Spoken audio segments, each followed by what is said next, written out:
Hello, everybody. Welcome to Crypto Talk Now. Glad to be here with you guys tonight. We have the wonderful Wadi, the crypto hunter, here tonight. And we also have Sean, the crypto smith, here with us as well. I believe Daniel Gayton will be joining us. Not 100% sure, but he may join us a little bit later, or he may not. And either way, that's okay too. So, we're actually going to welcome a few people before we start the show, but I will state this. We have some news headlines for you guys here tonight in regards to Gemini, and there's another issue that we want to bring up in regards to Tether. We'll also talk a little bit about, for instance, Quant, obviously, but especially we want to talk about XRP. Sean basically put out a video recently in regards to XRP. If I did a really good job with that, I would like to address some of the things with that. Daniel's actually here. Let's go ahead and say hello to Daniel here before we kick it into the comments. Welcome, Daniel Gayton. Hello. I was waiting to hear your commentary on Sean's video because I thought he was on the money. Thanks, Daniel.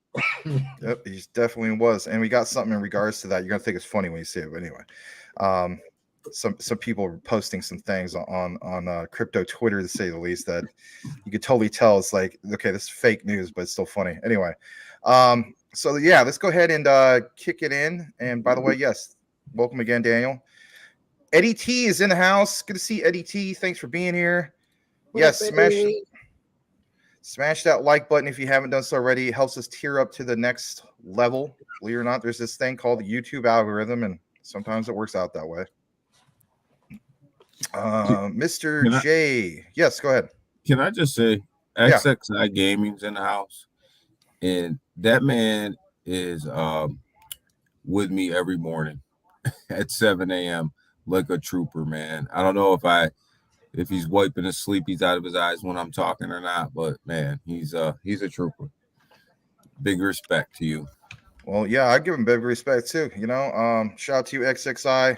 I just haven't got to him yet, but yeah, he's here quite a bit. He's been here. He's one of the, I don't know if he's the OG of OGs, but he's darn near close to it. So thanks for being here, all you guys. But yeah, I want to say hello to Mr. J Crypto. He says, hey, salute. Well, right back to you. Salute to you back. And if anything, yes, we will add Flare to the particular list. We're going to do a deep dive on Flare. Actually, I want to hear Sean's, what he has to say in regards to Flare here in a bit. Just want to welcome a few more people before we actually kick it into our actual roundtable discussion. And of course, we're going to address some key news highlights for you guys tonight. Mr. Shagan's in the house. He says, good morning from Scotland. We need to add vector space, bioscience, AI to the list. Yeah, there's quite a few things we need to add to the list, to say the least, but we'll definitely get around to some of these. Some of them we won't. I'll just be honest and blunt with you guys. There's so much time in the day to cover everything. Obviously, 22,000 crypto projects. Even if 99% went away, there's still going to be a lot of projects to cover, especially from a content creator point of view. And with that said, that doesn't come across as StreamYard, but sure, it comes across for you guys. XXI says MMAI baby. Larry is not here tonight, but he is commenting a little bit. I guess basically just, did get enough sleep. He's kind of feeling, I guess when you're feeling really down and stuff, like not down depressed, but, not feeling all that great. It's kind of hard to keep up with stuff on the stream. Brian Dowie, good to see you. Brian Dow, we got something to bring up in regards to some of the recent things you mentioned with Tether. That'll be one of the topics, by the way. Sobo is here. A fellow teacher. Good to see you, Sobo. Good evening from South Bend, Indiana. Wow. All right. I'd love to hear or see all the different locations everybody's from. But Mr. Lambos is in the house. What's up, CTN fam? Thank you for being here, Mr. Lambos. Tim Shea's in the house. He says, hey, that's his slogan. Always good to see you, Tim. And thanks for some of the heads up. We'll give you guys a heads up to the community in regards to a DM that Tim sent me. I thought it was some pretty good, useful information. We're going to go ahead and get further down into it. How about this? Rafael Santos, good to see you tonight, straight from the Philippines. Thank you so much for being here, especially with the time difference. And let me go further down. If I didn't, if I skip somebody, it's not on purpose. I want to go ahead and welcome Brittany is in the house. Good to see you, Brittany. Happy Wednesday.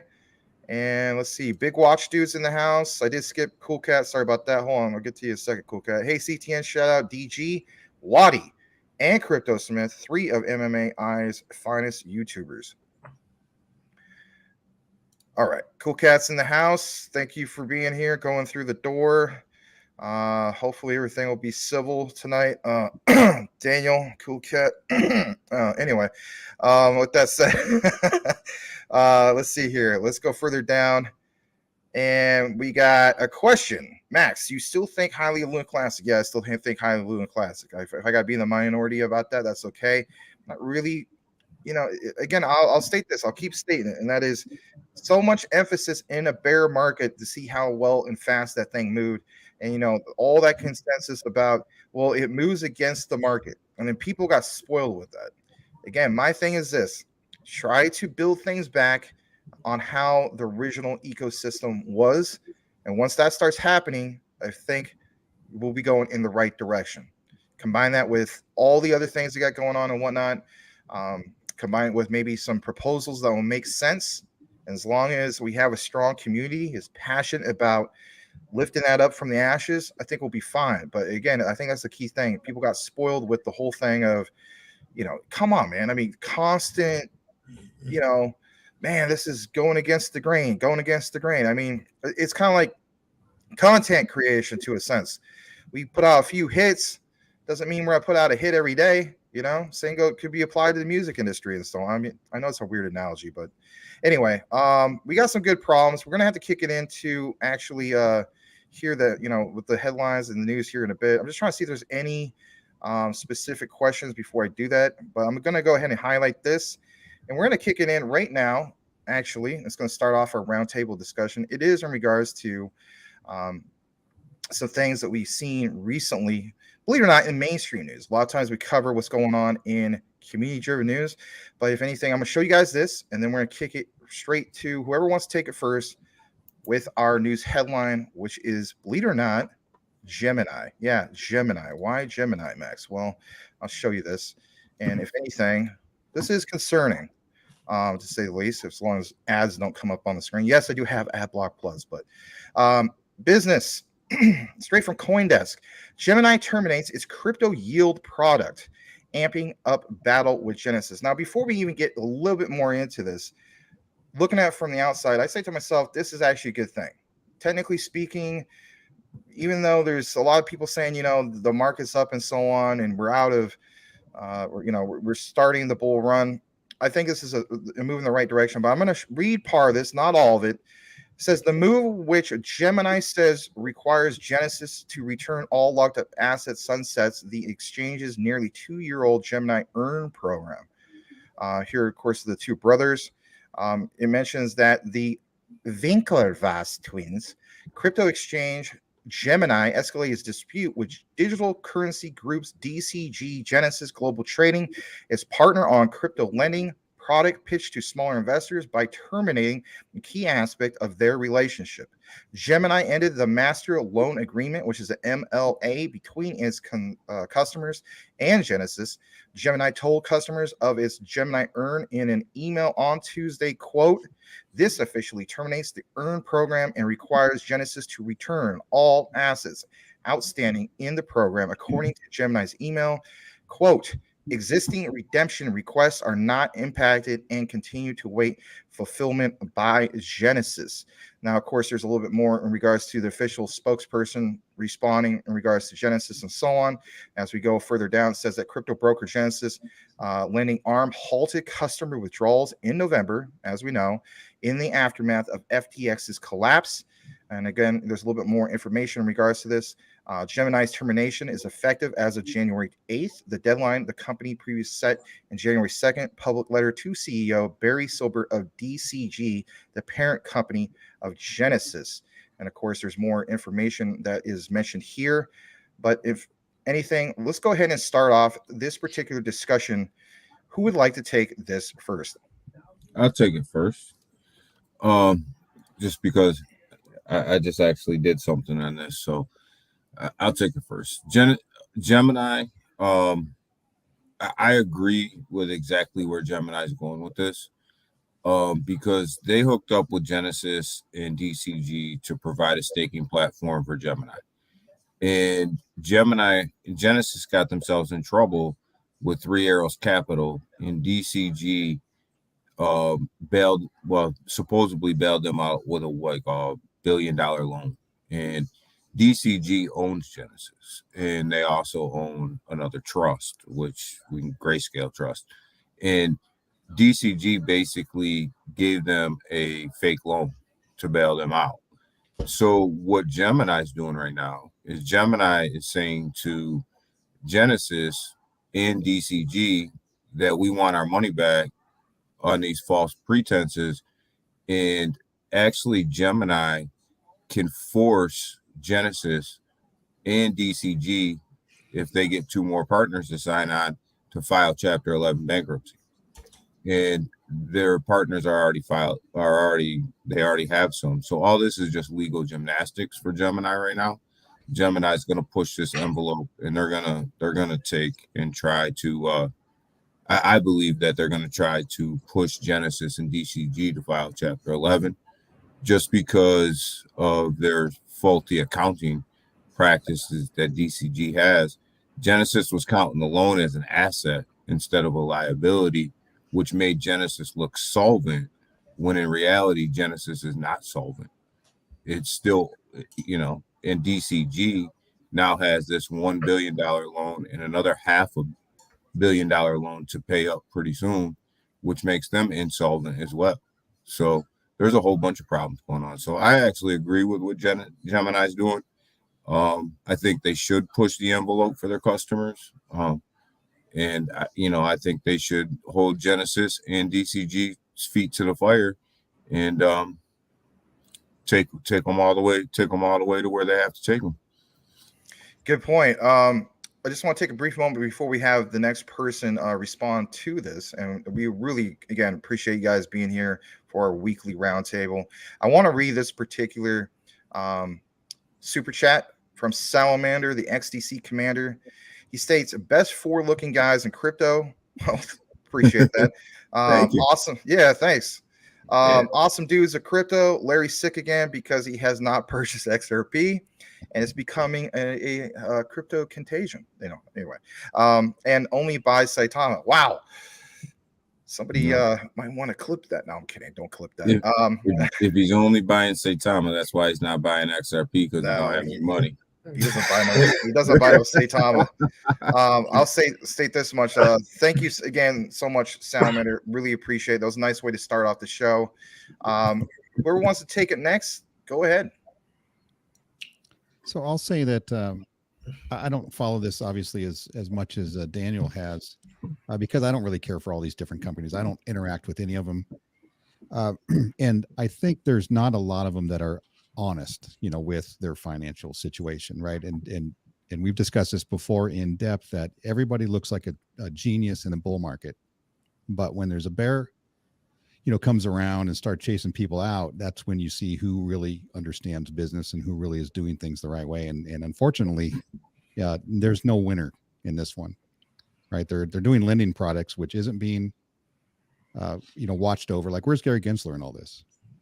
Like, where's the cops on the beat, right? Nobody's there. Nobody's doing anything. Nobody's looking into it. And most likely the retail investors that are in Gemini are going to lose their money. That's probably what's going to happen, right? And then you're going to see multiple companies going to Chapter 11, and it's just going to keep going from there until we finally get down to the base, where there's some good foundation and we can start building again. I think the Gemini customers are safe. I think the people that have to worry are the Genesis and the DCG holder, and the people that, I should say the cryptocurrencies that DCG holds, and also the trust. I don't think Gemini is in danger, their customers at this point. But we're assuming that Genesis is going to give the money back, or is going to, try to make them whole. But really, Genesis owes the money to the Gemini holders. Gemini doesn't owe. They third-partied that out. So That's the rub right now. So I don't know. It's one of them weird things, Sean. Let's Like, give who's on first, right? Yeah, I was gonna say let's give Waddy a chance to respond because Waddy, you've been here for a few minutes now, and we would love to hear from you, buddy. So, what do you think about all this? Actually, I was gonna say, wasn't it personal, unless I'm mistaken? But didn't Cameron Wicklove, I forgot how to say the name. Winklebutt. Yeah, he wanted to remove Barry something of the DCG. Yeah, he came short of calling a DCG a fraud. Yeah. So pretty much, I think that's where everything is started because of the whole situation with Genesis, because he also believed that Genesis defrauded their customers on purpose. So the fact that they're doing this now, I mean, partially it is a good thing, but then when you think about it, it's not the best time because, to my understanding, both companies are struggling right now. So where does that lead other investors? Yeah, it's one of those things to say the least. Here's something. I passed this comment. I think I didn't give enough highlight to it. I want to pull this back up. Cool Cat says the twins that Zuckerberg stole Facebook from. If you guys ever seen that actual movie, I believe it's James Garfield's character. Yeah. He plays the real angry guy. He takes the laptop, bashes it down, and so on. I haven't seen, of course, the full movie. I just seen that particular clip. It's literally played on Crypto Twitter all the time. But it is interesting to see that. I wasn't aware of that. But that is interesting to say at least. I'm gonna go further down into some of these particular comments. If you guys haven't done so already, please hit that like. It does really help us get the show out to more and more people when the algorithm is pleased, if you will. But nonetheless, yes, thank you, Eddie T, for stating that. Let me see here for a second. Cool Cat Crypto. Zuckerberg is gonna jack the twins again if they are not careful. Huh. And then the Social Network, great film. Yeah, it's been on my list for the longest time. I just haven't ever got around to it yet. There's a lot of movies I got to catch up with. When my mom was alive, she was like, her and I were, we would always see like eye to eye on a lot of films and stuff like that. And then since she passed away in 2019, I haven't seen as many movies or TV or anything in regards to that. But anyway, I still watch some movies. The last one I saw was Top Gun Maverick. Great film, by the way. Gonna go ahead and just highlight this real quick and basically Patches got keep Twitter. it there. Mm-hmm. Yeah, oh yeah, huh? Please follow Patches on Twitter. Follow a dog. watch when Patches takes a dump on the market. No, I'm kidding. When he takes a dump, sell. Yeah, do the opposite of Kramer. No, I'm kidding. That's horrible. All right, but anyway, yeah, I saw a few more people come in. Thank you so much for joining us here at Crypto Talk Now. We have, for instance, if you're just tuning in, Waddy the Crypto Hunter. We have Daniel Gayton, and we have Sean, the Crypto Smith, who is literally forging the cryptos together to give us proper gems going forward. All right. Sean is the quant of crypto. He is forging them all together. Yes. Well, we all take a quantum leap with our quant. All right. Yeah. What's good, bro? Says Big Watch Dude to Eddie T. Tim Shea says, so Lily did not care to move forward and pull liquidity. I did see that. That is such a wrong thing. I mean, it seemed like Coinbase was a last-ditch effort, and then, we all saw through that. I know that, for instance, Rodney, who else is it? Jake Gagan, some of those guys and so on. Maybe a little bit of 2-bit. They've been covering that quite a bit. I saw it. Yeah, we decided not to take that leap. You know what I mean? Into that particular, we just felt as though there's enough coverage about it. It was not our thing. But I don't think. Yeah. We can talk. What's that? that. No, I was gonna Honest say I about took it Lily. only for one reason, because since I have a disability myself, and seeing that girl being used the way that she has been used, I say, you know what? No, I'm gonna call it like it is. There's no way Coinbase is gonna list a shitcoin. Period. So I'm going to say it wasn't their fault, right? They were going to get listed on Coinbase. We just did not believe hard enough. It's the community's fault. We failed them. I like the sarcasm there because I didn't believe it at all. I saw Does that. sound I sarcastic? saw that a I'm sorry. mile away, and I said to myself, "This is another perfect case." And no offense to anybody who's covered terrarium. I know Sean, you covered it and so on. A lot of people cover it. I think you and Larry covered it sometime here at CTN. But my thing was, this is a perfect case of the whole terrarium moment happened again. You guys saw it. Oh, Yeah, what was it? Binance. Yeah, exactly. Binance Binance. US gonna Yeah, list it was another. I was like, this is just gonna be another case of buy the rumor, sell the news. They're gonna take a fake screenshot.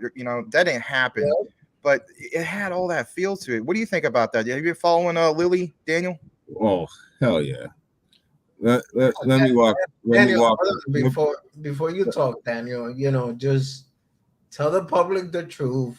Oh, He has about 3 million bags of lead. Go ahead. Now you yeah. can talk. Yeah. Let's walk down this road for a second. Saitama, KuCoin, never happened. Moved to a V2. Every people that were invested in Saitama moved to Terrarium. Yep. V2. Same mega investors in Saitama. Now Terrarium's on a V2 and they're following the same roadmap as Saitama. Lily, initial investors came out of Saitama. Fake Coinbase listing, Terrarium, fake Binance listing, now moving to a V2. You see the pattern? Yeah, well, let's go. You see the pattern? It's not going to surprise me if all these devs are talking behind the scenes. They all talk about how they hate each other, but it's not going to surprise me if they're all talking behind the scenes about how good of friends they are. And what makes me sick about Lily is the fact that I think that he exposed his own daughter, and that's what makes me sick about Lily. Exactly. And I knew it wasn't going to happen as soon as they announced it, but the fact that he exposed his daughter to the cryptocurrency world, and that's what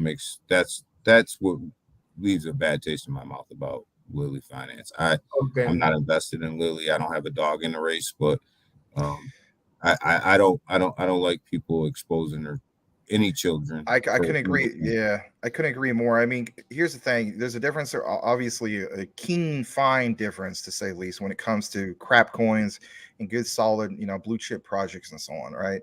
I will state this. Can you imagine if like Gilbert Verdian at Quant just started like literally at every moment's notice, just like here's my child every single time? That just would be like, what are you doing? Like, it's not necessarily necessary. I mean, don't get me wrong. There's times in which maybe like you bring your kid with you, they really want to, maybe learn something. And it's just like, here's the interview. Oh, by the way, this is my kid. They want to learn about blockchain. They want to learn about an overledger, whatever the case be, right? If you're constantly shilling your kid, people are going to see through that. And I do agree. It's a very distasteful. It didn't show much class. It's ridiculous. Well, in crypto's a doggy dog world, right? And people are not nice in crypto for the most part, except to Sean. Everybody's nice to Sean, even the Terror tribe. But but in general, crypto's not a very nice place when things don't go right. And why would you even expose a child to the crypto, Twitter, YouTube atmosphere? I never understood it since day one, and I still don't understand it. Well, I just gotta say this, and I'm gonna let it off my chest. 4 projects that I ain't touching, not even if they tell me you're gonna get $1 million. I ain't touching Lean, never even touched it. Saitama, Terrarium, Shinja. They're done, dead, buried, and I ain't even got them flowers. But those are the projects I'm not touching. You better Yeah. quit putting Sean's bag. You know he got a huge bag of churn. Can't wait for that V2. All right. You, man, it was thousands of dollars, mere 9 months ago, a year ago, and now it's about $58, I think. I want to go ahead and welcome a few more people. I saw that Crypto Mike is in the house. Crypto McDizzle for Shizzle Manizzle for show. He says this is a square table, yo. Well, if we can actually program it to have circles, maybe we would. But yeah, we get the point. Good to see you, Crypto Mike, in the house. GS, if I didn't welcome you before, welcome. He says Ma Ada, Ma Algo, Ma XRP again, and then Ma Blue Chips. Lol. Yeah. Good point. All right. Bitcoin Mania. Get some BACH and Litecoin Lisa. Others don't matter. Okay. You got to do what you got to do. Let's go further down. Let's see. Salamander. Do you think Solana is done? I don't think Solana is done. If anything, I think they still stick around. That's just how I personally feel. Anybody want to kind of touch basis on this? I'm just thinking from an NFT point of view. I was gonna say, as far as Solana, the fact that Bum came out, I'm not gonna lie, it seems like that was his lifeline kind of thing. So I've been looking more into what is Bunk and everything that they're trying to do, but you're gonna be able to buy NFT projects based on Solana, obviously, with Bunk. So the amount of how can I say it? The amount of volume that crypto is gonna get was helping Solana bump back up. I mean, bonk back up. Yeah, Okay. bump back up. Yep. Right. All right. I don't think Solana's dead, but I will caution people about this. This is one of the reasons I didn't even touch Solana when it was down at $8. FTX still owns 13% of Solana, and that's still wrapped up in bankruptcy right now. And the Yep. bankruptcy court could come out and want to liquidate that Solana. And if they do it and they put 13% of Solana back into the open market, there goes all your profit. Right. Well, here's the thing, though. I'm glad you brought that up. So there goes higher profit. But then, if anything, it becomes distressed. And for people like myself, that's when I like to get into some of these things, because if it becomes so distressed, I get it for like beyond liquidated prices. I mean, if there's such a word, but I guess it's kind of oxymoron. But you know what I mean? Like, I want to pick it up for dirt low. Yeah, but when you look at like Luna Classic, for an example, right? Luna Classic was in a better situation to be a distressed asset than Solana was. Solana already didn't have a good reputation to begin with. And then to go back into a distressed asset, if they liquidate 13% of Solana, I don't think that they make it back. Like, period. It don't matter distressed or not. Doesn't matter. Okay. I don't think they make it back. I hear where you're coming from, Daniel. For me personally, though, I always still watch that stuff because I always feel as though there might be some, like for instance, you could have a particular VC come out of nowhere and just do something, and even a hint of that, sometimes those particular things do pump a little bit. But for being a long-term hold, I don't think I do that. But I do see your point in regards to that. There's no dApps on Solana right now that will hold the floor. And the two big NFT projects that they had left. So at the end of the day, where's the volume coming from Solana? If they're counting on Bonk for their volume, they're in trouble. Yeah. If Bonk is your volume, you're in trouble. Yeah, that's a good point. Well, but notice how the minute that Bunk came out, Solana started skyrocketing. Waddy, that project can't sustain itself. You know that. I know. Stop that. I'm gonna actually read this real quick. Sorry. No, I'm actually laughing because they put out a tweet that they put out money from the marketing wallet so they could get listed on the next exchange. I was like, yeah, okay. I'm gonna read this real quick. It's from Mr. J Crypto. He says, "Yeah, Solana's just down. It will come back up. It has the right people on it, but the real one is Flare. It will be around quant price in no time." Again, we're going to take more of a deeper dive into Flare. You guys talk about a lot. I mean, shoot, Crypto Mike has talked about since before last summer. Some of the other guys and so on. I want to welcome this gentleman right here, Linois. Thanks for joining us here tonight at Crypto Talk Now, live with the Crypto Roundtable of Waddy, the Crypto Hunter, Sean, the Crypto Smith, and Daniel Gayton. Let me see if there's any specific questions real quick. Glad that everybody's welcome, Linois, and everybody else who might be coming in. Market is pumping. We'll talk about that in a bit as well. Mr. J Crypto says, someone mentioned me about Franc. Have you heard of it? It's supposed to be like Shiba. That's a good question. Any you guys heard of that? No. That's a About new one for me. Well, unless that's a typo. I never heard of Franc. I think probably. Okay. Yeah. Maybe he meant bonk. Well, just that I can understand typo. Here's the thing. Look at your keyboard. Like if it was G, it would be next to the F. If it was D, it would be next to the F. The V is not next to the F. The C is not. I mean, the C is next to the F, right? But when it comes to Franc, I mean, that's kind of a little away from the keyboard, man. Well, like from the keys, anyway. And then the R. There is a Franc. That's really easy to find out. Just research Franc. Oh, I know. I'm just saying. No, that's a new one for me. Yeah. All right. Never heard of it. Larry says, please hit the like button. Thank you for that. Yeah, let's see if we could tier up to 40. That'd be great. Here's Selmo's welcoming. By the way, Selmo, I mean, I saw your comment before. I just had a chance to, say it out loud. But yes, welcome you as well, Selmo. And Linois states, anyone hold ECOMI? I don't even know what it is. So, anybody? No, but back to Franc is actually a real crypto. And guess under what network? What's that? Solana. Oh, okay. So it is a real thing. See, I mean, here's the thing. When somebody does like one letter, then I'm like, okay, it's a typo. But if it's two letters, then I'm like, that's probably not a typo. All right. All right, let's go a little bit further down. What are your thoughts on LCX? Well, you guys know my thoughts on LCX. So let's hear from our panel. Who would like to take it first? What are your thoughts on LCX, even if you have a thought or if you don't have a thought, whatever the case be? Who would like to take it first?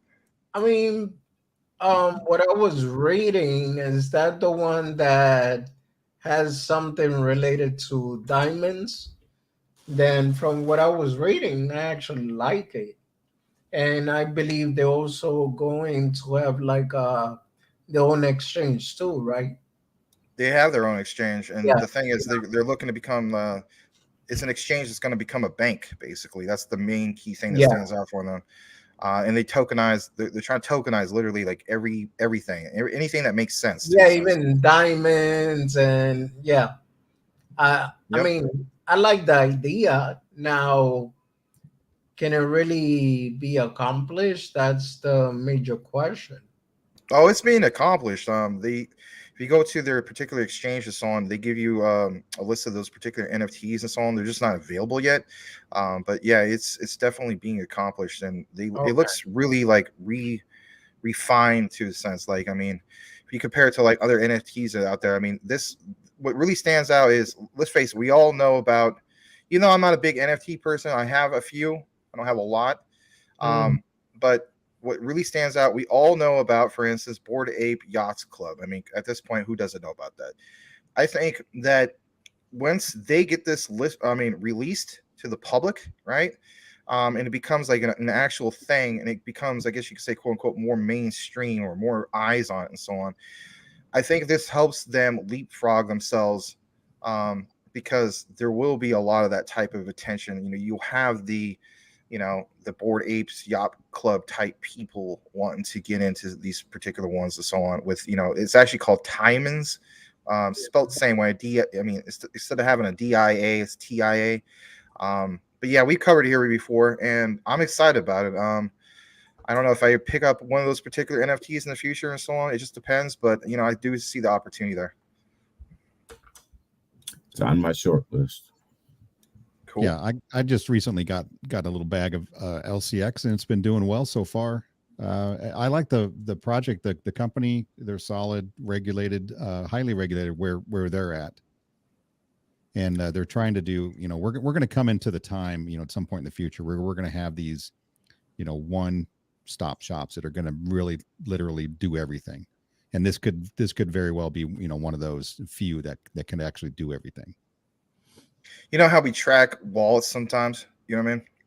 Be kind of interesting if, I'm not saying that this does exist or doesn't exist, but it'd be really interesting to see how many people who invested in Terrarium then also decided to invest in LCX. To me, that makes sense. But anyway. All right. Gonna go ahead and kick it into a few more comments before we get into our next segment here in a bit. I'm just trying to see where the heck we're at. Let's see. Crypto McDizzle. Faux shizzle manizzle faux show. Anyone else got some coins they think are dead? Dead coins change life. That's the way I look at it. I'm with you 100% when it comes to that. I always feel as though there's still opportunity. There's distressed assets. I'm just being honest, man. I mean, I wasn't too profitable, last year, 2022. I gotta admit it. VGX, was one of my standout ones. So, I don't know. That's just the way I look at it. I mean, obviously, Luna Classic. I should mention that too. But, Mr. J Crypto, real talk. The only crypto we should be talking about right now is Flare. Flare is a steal right now. I'm actually gonna pull up Flare for a brief moment, because a lot of people are talking about Flare, and rightfully so. Just literally came out. I do feel as though at these particular price levels, and even if it dipped more than this, it's not too shabby to say the least for an entry point. I did see that we have 42 people here tonight. Thank you so much for being here live with Crypto Talk Now. We have Waddy the Crypto Hunter, Sean the Crypto Smith, and Daniel Gayton, part of our weekly roundtable that's on Wednesdays at 9 p.m. Eastern, 6 p.m. Pacific. But right now, we're actually talking about Flare for the moment. A lot of you guys, for instance, did receive your Flare airdrops. And of course, we have some information in regards to all this that was posted on recorded video section. But yeah, check it out, you guys. Flare, of course, took a little bit of a dump from when it was originally released to the public, but it's sitting at a little over 4 cents. And a lot of people feel as though that this is a great one to have part of your portfolio. Yeah, it isn't technically ISO 222 and so on, but people do throw it into the mix now since it's fresh. And I've heard people saying, if you're going to have Flare, or you're going to have, for instance, H-bar, you got to have Flare. It's right around the same price and so on. Sean, let's face it, you're very well knowledgeable about the likes of XRP and so on. Did you get into... were you part of XRP? Did you hold XRP before that snapshot of, what was it, June of 2020? And did you get your Flare airdrop? I'd like to hear from you first. Okay, so yes, I did own XRP prior to that. However, I have no idea where I held it at the time. I've probably moved it 4 times or 5 times since then. So I'm going to have to go back and kind of look to see where I might, get the airdrop. So and I don't know if it follows me. I mean, everything's on my ledger, so I'm going to have to do a little research on that. I was excited about Flare, a year ago when it was supposed to come out, or I don't know. It's been a while. They've dragged their feet, basically turned into Ethereum. But I think it's going to be a great protocol. And they are layer 1 blockchain, and they are, doing the same thing that I think we're hearing a lot about right now, which is interoperability, and that's kind of where a lot of these things are going. And they've been working on this for a while. So this is not like it's brand new and it just popped up. So, I mean, I'm pretty bullish on Flare. I don't know if it's going to be the end all be all of interoperability, but it's definitely going to help developers out there who just want to build a DApp or whatever application on or that can be used across multiple blockchains, and make it much easier for them to do that, and also help with smart contracts. Before we get into this next question, I do want to hear from, for instance, Daniel, Lottie, whoever wants to take it. I mean, again, back to Flare, and that is, are you guys aware of Flare? And if so, again, some of your thoughts. Yeah, I was aware of Flare. As a matter of fact, yesterday I even mentioned it. Who got their airdrop, because that was the thing. Whoever owned XRP was supposed to get the airdrop.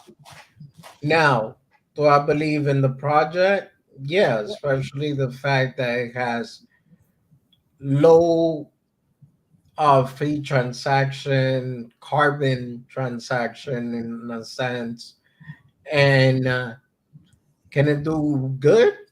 In my opinion, yeah. So right now, when I saw it was that it went as high at 21 cents, and right now it's currently around 4 something.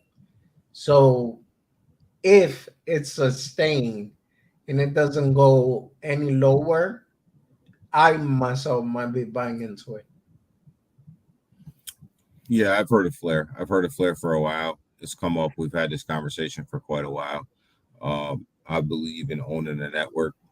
So I believe if you hold XRP, you probably should hold Flare at some point. I think that's probably a good idea. I do have a price point to get into Flare, and we'll see if it hits that point. I'll jump in. I'll stay with what I believe as my entry point, and if it hits that entry point, I will get in, and I can't wait to get in. And I'm a blockchain guy. I like to own tokens or coins that operate blockchains. And if you hold the gas, you usually hold the keys to the car. So I like to hold the keys to the car. I don't like to be a passenger. So yeah, Flare is definitely on that short list. Yeah, it's on my particular list as well. And I'm looking to make a position in regards to Flare. So I'm with you, a lot of you guys when it comes to that. I want to state this real quick, and I'm actually you could call this a promo, you call it whatever the heck you want to call it. I want to show this to you guys. A lot of you guys have already seen this. And that is Sean the Crypto Smith. So he talks specifically, not necessarily about Flare, but what I was going to state is what you see. Hold on, I got to stop the screen. It's this question right here. What are your thoughts on XRP buyout? That's why I was trying to do a little plug for Sean, because he did talk about this straight from his particular channel. And here's the video. It's called XRP Buyback, Real or Crazy. He explains it really well. At least I thought he did. 18 minutes. I watched the whole thing from beginning to end. I did take some notes on your edits. I tried it out today on the XLM video. Yes, you're right. It's a lot more time consuming, but it does kind of make it look a little bit better. It keeps people from drifting away from boredom or whatever the heck the case is. Sean, since you covered it, why don't you talk about this real quick?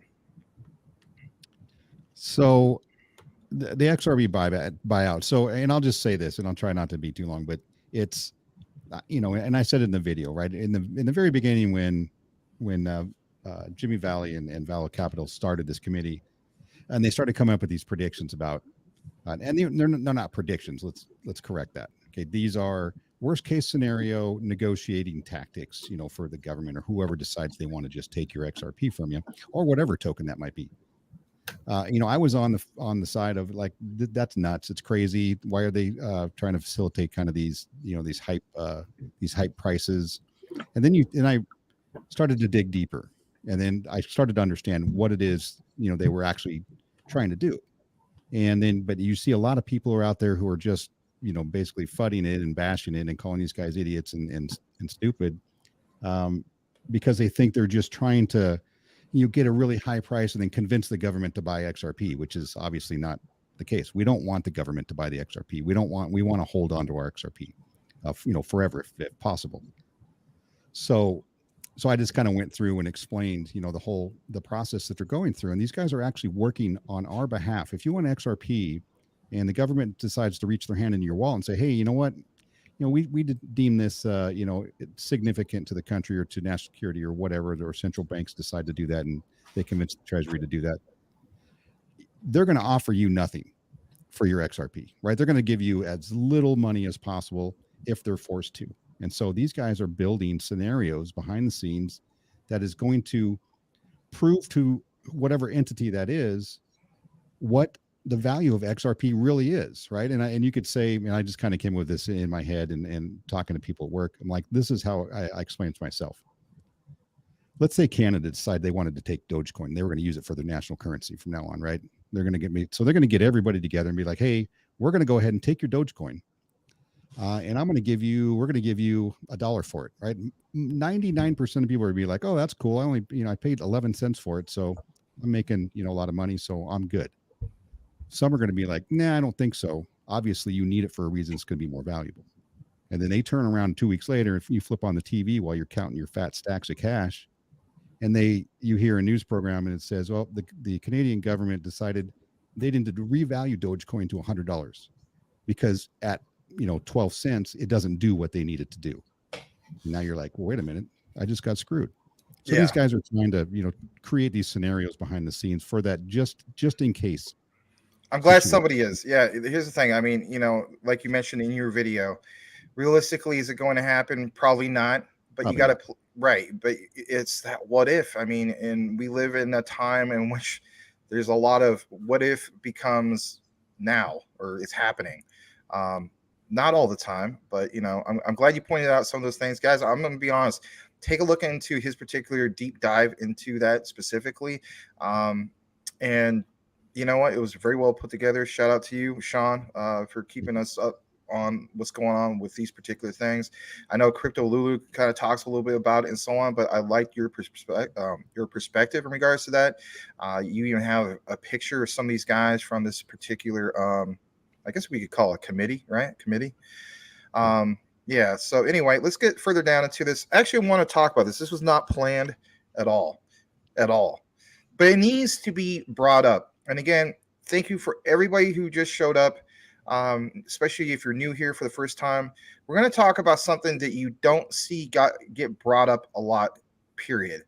And this is kind of like why I love having these roundtables, because sometimes we get something spontaneous that does need to be mentioned.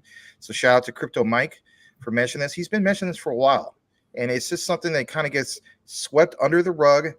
And I gotta admit, here's the thing: whether you don't hold XRP or not, or whether you're the type of person which you're constantly shilling Luna Classic for Coinbase to have a listing, or whatever the case be, the fact of the matter is this is something that is not addressed. The CEO of Coinbase needs to address it, and he won't.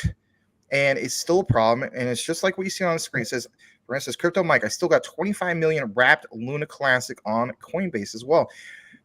Richard Common Sense Crypto, he talks about a little bit on his particular channel. I don't see hardly any other channels talk about this. Are you guys aware of this? Do you have any thoughts on this? It's based on the comment you see right here about the wrapped Luna Classic. Who wants to take it first? Well, I have no idea what's going on there. But what I do wanted to comment real quick, going back to Flare, that's what I was looking at. One reason why you might want to keep an eye on it, it hasn't been listed on Coinbase or on Binance. But as far as the wrapped Luna C, I got no clue what's going on. This is right during the time when we went from, right around the depegging, if you will. With the whole airdrops and so on. So, like, for instance, my airdrop came on, KuCoin. This is right around that same time period. So basically last summer, but it's a problem, to say the least, when it comes to people on Coinbase. How about you, Sean? Were you aware of this? Anybody? Daniel? I was aware of it. Yeah, I was aware of it. Honestly, for all the grief I give to Luna C, I did have some, after the crash, just to, see if I can make a few bucks. I made a few bucks. It was on Coinbase and it was wrapped. And I believe we got a warning to get it off of the exchange. There was a time frame as far as I can remember. And so I got it off. I made a couple dollars. It wasn't a big deal, but that's what I remember about it. And I don't know what they're going to do, what they have, or what they plan to do. Yeah, for when Luna Classic first crashed, I bought some on the wormhole on Binance. We swung trade the hell out of it. Made a whole heap of good money. But on Coinbase, I know that there was warnings for people to get it off. I know that they said get it off of here, get it through the bridge, and get it over to the Terra station. That they told everybody to get that off of there. And at that point, what do you expect them to do? I'm from New York. I have 2 exchanges I can use, Coinbase or Gemini, right? And both exchanges shut it down. So, but I remember logging onto them exchanges and getting them warnings as well. And, both of them. So it's one of them things where, it sucks, but did you just not look at the warning, or did you just not think it was real, or did you? I'm sure you looked at the warning. I think there's a lot more to it than just that, because it does get brought up a bit. Also keep in mind, Richard Common Sense Crypto, he looks at all those warnings as well. It's just to me, it is more to it than just the warning. And if anything, I don't think it's ever going to be properly addressed. I don't even know if you have a whole wave of people coming in and petitioning Coinbase to address it, that they're going to even do anything. How else would Coinbase address it other than to say, we gave you so many days to get this off of here? Oh, that's what do you just open up trading again? That's well, here's the thing. All right, I see where you guys are coming from, right? But on the other side of it, literally, you have, I don't know, thousands of people literally looking at it. It's theft to a sense, and that's where the whole debate is. But you see, this is the part where I would disagree, because I remember in the past holding on to a certain coin, and they will give you the announcement, we're gonna delist this coin. And I remember twice it happened. I left it on the exchange and I was never able to recover it, because at the end of the day, they already warn you either withdraw, exchange it for whatever stable coin or whatever other coin you want to. And if you didn't listen, then that's basically on you. It's no different than a landlord, right? If you leave an apartment and you leave your stuff in there, and a landlord tells you have X amount of days to get your stuff out of the apartment, and you fail to do so, who owns that stuff? The landlord does. Yeah. So that's a good way of looking at it. I just think there's more to it than that, other than what's been being mentioned. That's all. The custodian of your wrapped Luna is Coinbase, and they said, you got to get it out by this amount of time, and if you fail to do so, technically they own your wrapped Luna. Yeah. Let's take it down all the way. Let's say stop trusting these exchanges, right? A judge just what was it, a week ago, said, he came out and ruled for Celsius and said, basically, if you deposited your crypto onto Celsius, it's not yours. It's Celsius's property. And if they have financial trouble and they have bankruptcy, Celsius has the right to use your crypto to pay their creditors. So once you put your money on Coinbase, you no longer own it. It is not yours. So if you can leave stuff there, so stop trusting these centralized exchanges. I don't care which one it is. Stop doing it. And that's why when I was in Luna Classic, I traded on Binance on the wormhole, and I never moved my stuff over to the Terra station. Never once did I move my stuff over to the Terra station. When it takes you 28 days to unstake your crypto, there's something fundamentally wrong with that. There's something wrong with that. So just keep that in mind. It's not, like what, just like I'm not even gonna FUD uphold, but I'm gonna FUD uphold. When they hold your withdrawals for as long as they hold your withdrawals, you have to ask why. Why is Terra Station holding my unstaked for 28 days? And why is Uphold holding my withdrawals for, an obscene amount of days? Well, that screams liquidity issue. All right, so hold on just a minute. I'm sorry, Daniel. I don't want to. Or Daniel, Waddy, give me just a second, Waddy. Let me cut you off, buddy. I do want to welcome this guy right here, Joseph Thompson. He says Quant will be using LCX also for fiat transfers to Quant for Overledger. Joseph, welcome to our particular channel, our show, and so on. I've never seen you before. Consider changing your avatar to something about who you are and what you're all about. You guys, if you haven't done so already, let's go ahead and welcome Joseph Thompson. I want to take also a moment to welcome back Grizzly Bear Greg, who's here in the house. I did see a super chat come through. I want to recognize that real quick. So I'm going to go ahead and highlight where we're at. And it's further down in the comments.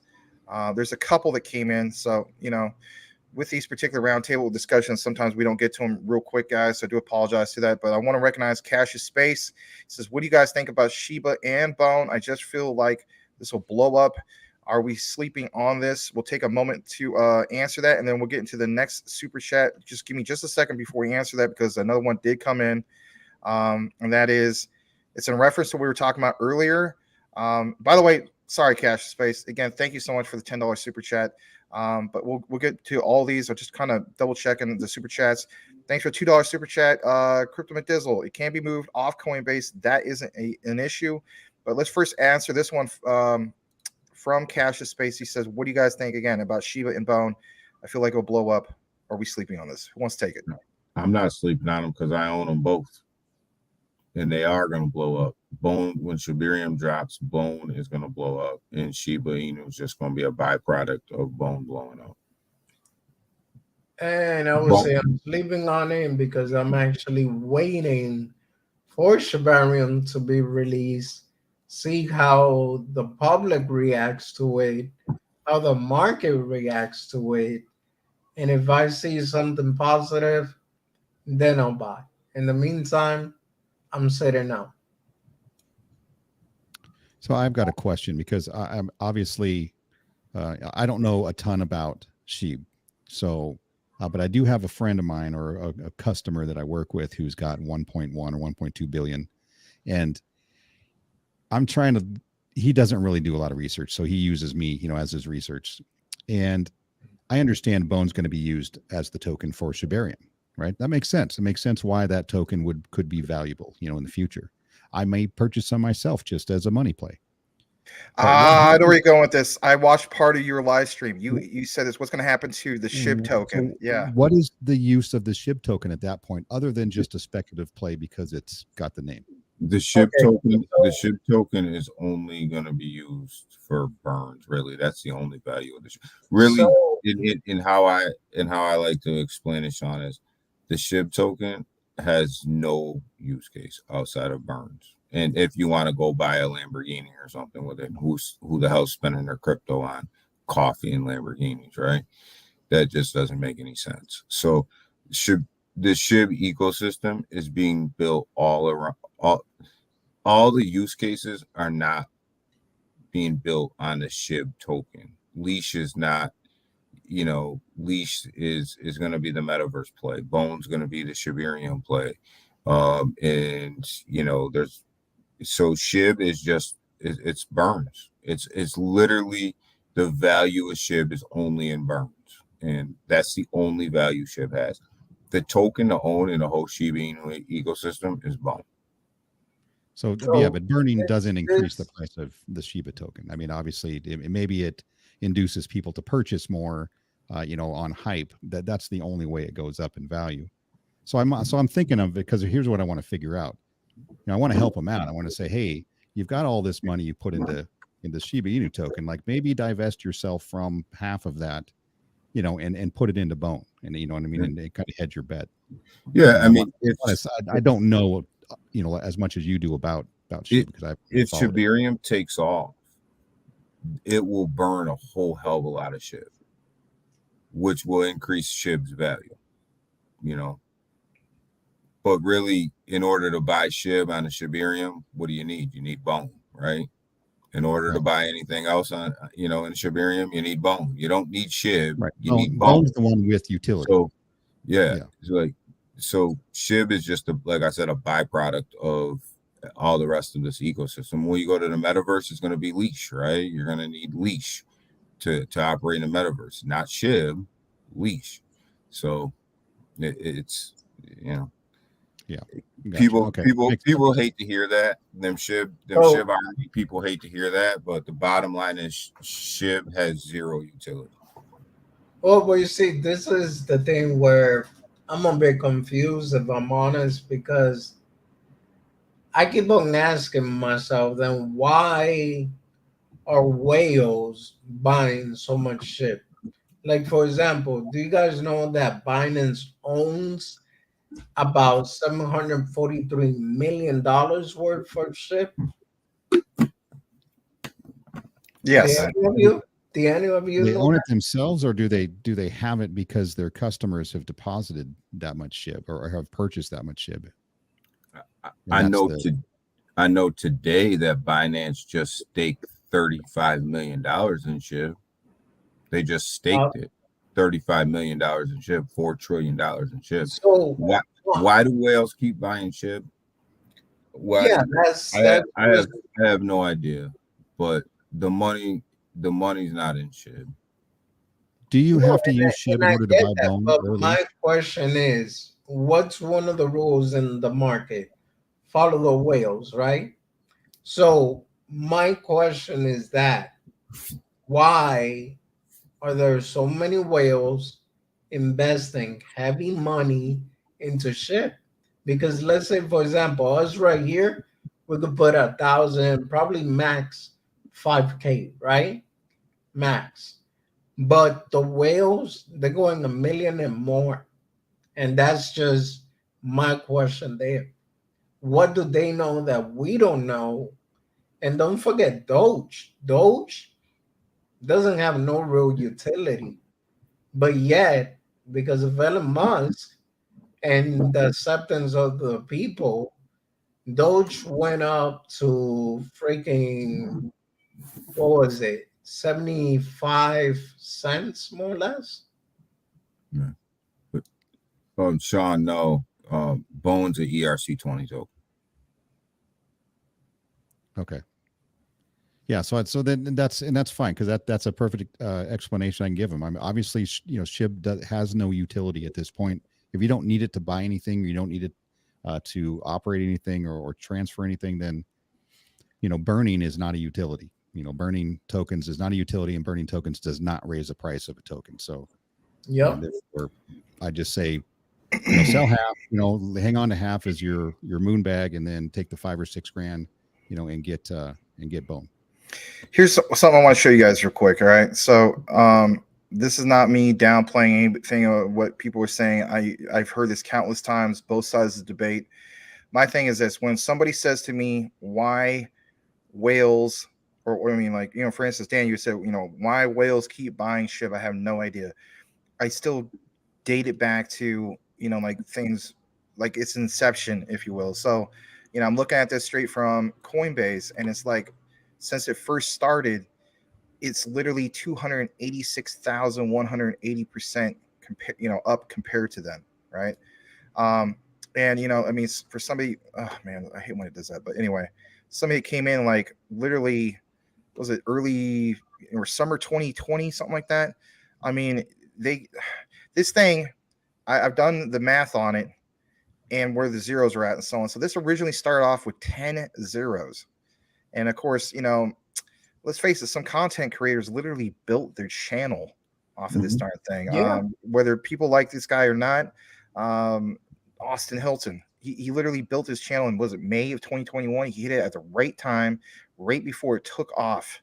And then, I mean, heck, he could talk about something for 3 minutes about looking at drywall and how there's a Shiba Inu sticker on that drywall, and somehow that's going to get like 10,000 views. I mean, it's crazy to say that, but it's true. Even what's his name? Zach Humphreys, the same instance, right? So you had those standout moments, and of course, I myself, I went through 6 months of consolidation from holding it in May of 2021 to obviously where we had the all-time highs back in roughly October of 2021, and so on. I'm just looking at it from that perspective. They see this and they say to themselves, look, this thing, technically speaking, has outperformed Bitcoin on leaps and bounds that no other cryptocurrency has done. And I can load up a ton of this. I'm a whale. I made a bunch of money before. And I'm looking at that risk to reward ratio, or that, that potential rate of return. Maybe they even gamble at it at some point. I don't know. But whatever the case be, they load up more and more on it. You can even have, for instance, how about this scenario? You have a brand new whale investor, right? So guys who just, I don't know, he made it in something, whether it's real estate or whatever industry he came from. He gets told about crypto. He comes in. His buddy says, well, you don't know enough about crypto. Just go on crypto.com. Real easy. Centralized exchange. You can get it there. Proof in the pudding. Hence, look at the darn reserves they have on there. So I'm just looking at it from all these particular perspectives, and I'm thinking to myself, that has to be it. Because, I mean, right now I'm not going to do it, but if I was, you will see that the percentage compared to like Bitcoin, I mean, there is really no comparison. This thing blows it out of the water as far as where it started, the rate of return, and so on. But anyway, guys, we're going to kick it into the next part of our segment. I understand we're roughly 1 hour and 6 minutes into our particular show. If you guys, for instance, I mean, I don't want to keep you here 2 hours or anything like that. But if you guys are totally welcome to stay with us longer, or however long you want to stay with us, I will at least give you guys a plug before you leave. Not shooting you guys away. I just also want to respect your time, because I mean, to be on a show, for instance, like 2 hours just and so on, it can be quite a while, especially if you're a guest. So get 4 guys talking about crypto. 2 hours rolls by pretty quick. Yeah. Well, no, actually, I was gonna say I could give you 10 more minutes in case, because I usually okay. by 9 gotta spend some time with the wife, but today I said make an exception. Every Wednesday, make an exception. Okay. How about you, Sean? How you doing I'm over good. there? Okay. I ain't got nothing to do, man. Well, I love to respect you guys' time and so on. Yeah, I appreciate it. Yeah, no problem. Yeah, guys, if you haven't done this already, please hit that like. We could possibly get to 50 tonight. That'd be really cool. We've had, I would say, during the weekdays, about 2 straight weeks of 40 plus, which is really, really cool. I don't know. I think Mondays are a pretty good day for us as well. I remember, I think it was like last week or the week before, it was like 65 people or something like that. But anyway, make it a great show. Drop your comments and questions, especially if you're new. No one's going to bite your head off about anything, or at least they shouldn't. Try to, treat people as you want to be treated, as the saying goes. Try to be kind to others. That's the main thing. And if anything, Flare, it's a token, not a coin. It says Mr. J Crypto. I'm just trying to kind of catch up on a few of these. Here's a long living joke. That's, if you're new to our channel, Larry is the host. I'm the co-host here at CTN. He, is kind of feeling, I don't know, I guess you could say dead dog tired, but yeah, Larry needs to get an XRP. It says XRP at 37 cents, Larry. He's going to say I'm going to wait for 27 cents, and then he's going to say he's going to wait for a quarter. So you can buy 4 for $1. But anyway, Crypto McDizzle, for shizzle. You had to do more than just hold XRP to get it. Green, I need to welcome this guy, and hopefully he's still here. Green Candle Fanatic, you're from the recorded section. Thank you so much for being here. That always puts a smile on my face to see people take the jump from the recorded to the live. Means a lot. And again, you mentioned that you actually shared our particular. I don't know if you shared the recorded or the live or whatever the case be. But again, thanks for being here. Really, really appreciate you. Which will be better, Flare or Songbird? Which will do better, I should say. So some of you guys can answer that in a bit as I go through some of this. There's going to be quite a bit to catch up on. But if anything, we did recognize this super chat. And again, thank you to both you, Cash Space, for the $10. And also Mike Cornwell with the $2 super chat. Salamander earlier, I believe, with $5. So thank you all to every single one of you guys. Let Let me see if there's just one more thing. I want to welcome this guy. MEP, listing a token on exchange doesn't bring any value to the coin, though. It only brings more speculation. It depends. I mean, depends on the exchange. If you have the biggest centralized exchange of Binance, I can understand it doesn't bring specific value, but if anything, we're talking about we want more volume, and volume will lead to price pumps. Crypto McDizzle for Shizzle. Brian Armstrong stole my 500-ish Luna 2 airdrop as well. Wow, good point. Screw it. Grabbing more flare, says GS. Coinbase got the Luna 2 airdrop and stole it from its customers. You can still move Wrap Luna off of Coinbase, says Crypto Mike. LOL. Wrap Luna is immutable contract law, and it could be moved off Coinbase. That is an issue. We got to that. Thanks for that clarification. I think I welcomed you before. Hold on a second. Let me go further down. Yep, you're absolutely welcome to, for being here. We do appreciate all newcomers and regulars.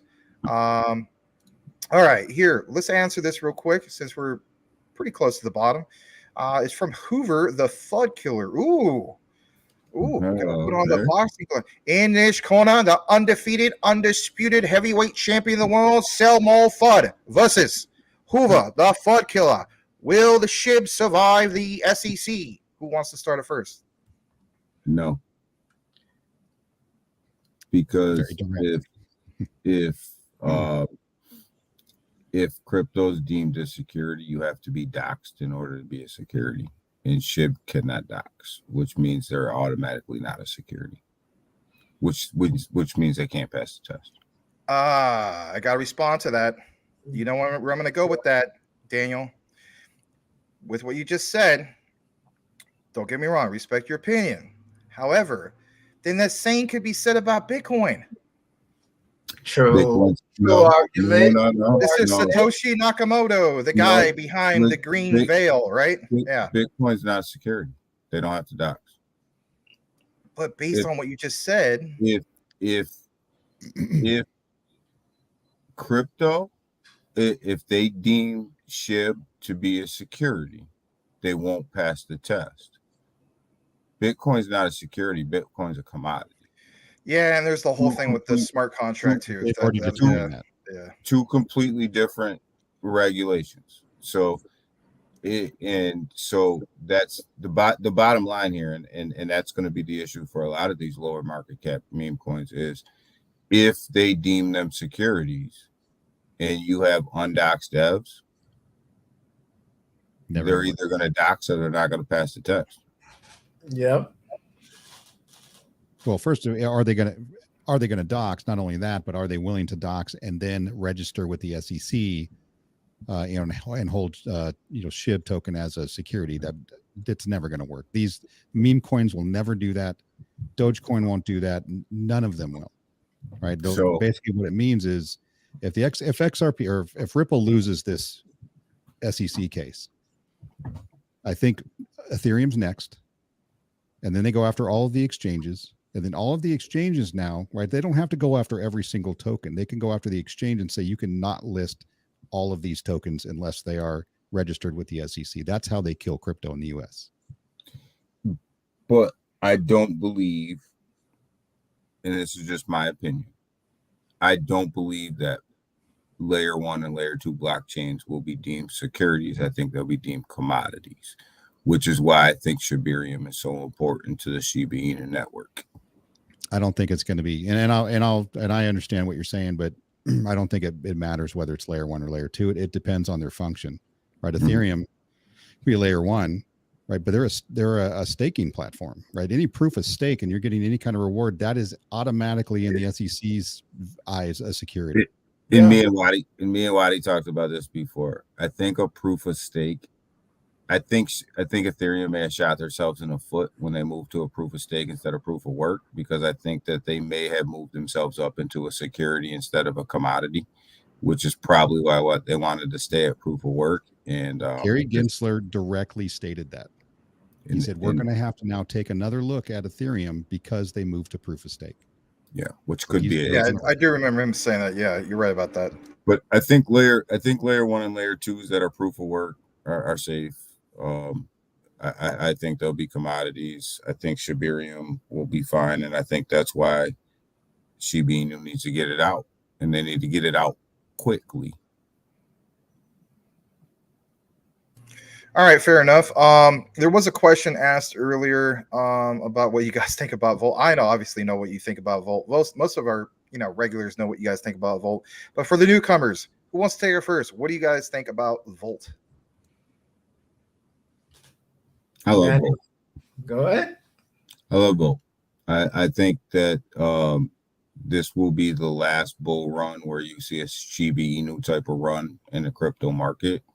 And I think Volt's probably the only community-based token right now that can make that run based on how they set themselves up with the community. And I'm just talking straight community. I'm not talking about utility tokens and tokens that have utility, just a straight community-based token. They've set themselves up kind of like SHIB did before their run. I think they're primed to make that run in the bull market. Yeah, I'll say that, and you're right. I think they have set themselves up. I don't have any issues with Volt, although, I mean, to me, it's a meme coin and is really not going to have any utility outside of crypto. Does it last long term? My personal opinion, no. But it certainly could last through a bull run and make people some money.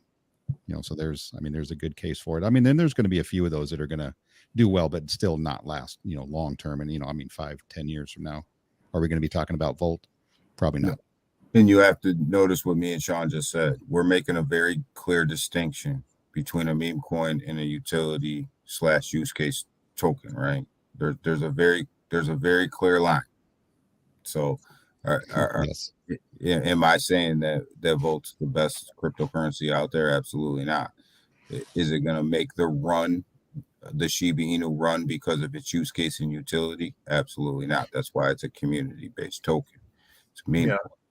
We are making that clear. Me and Sean are making that very clear distinction. I listened to what he said and listened to what I said. There is a line in the sand. So, yes, I gotta say, I totally agree with both of you. What I was also gonna say, I also agree with GS. He said Satoshi has been way more reliable than Satoshi, the SHIB developer. Totally agree. Now, I agree.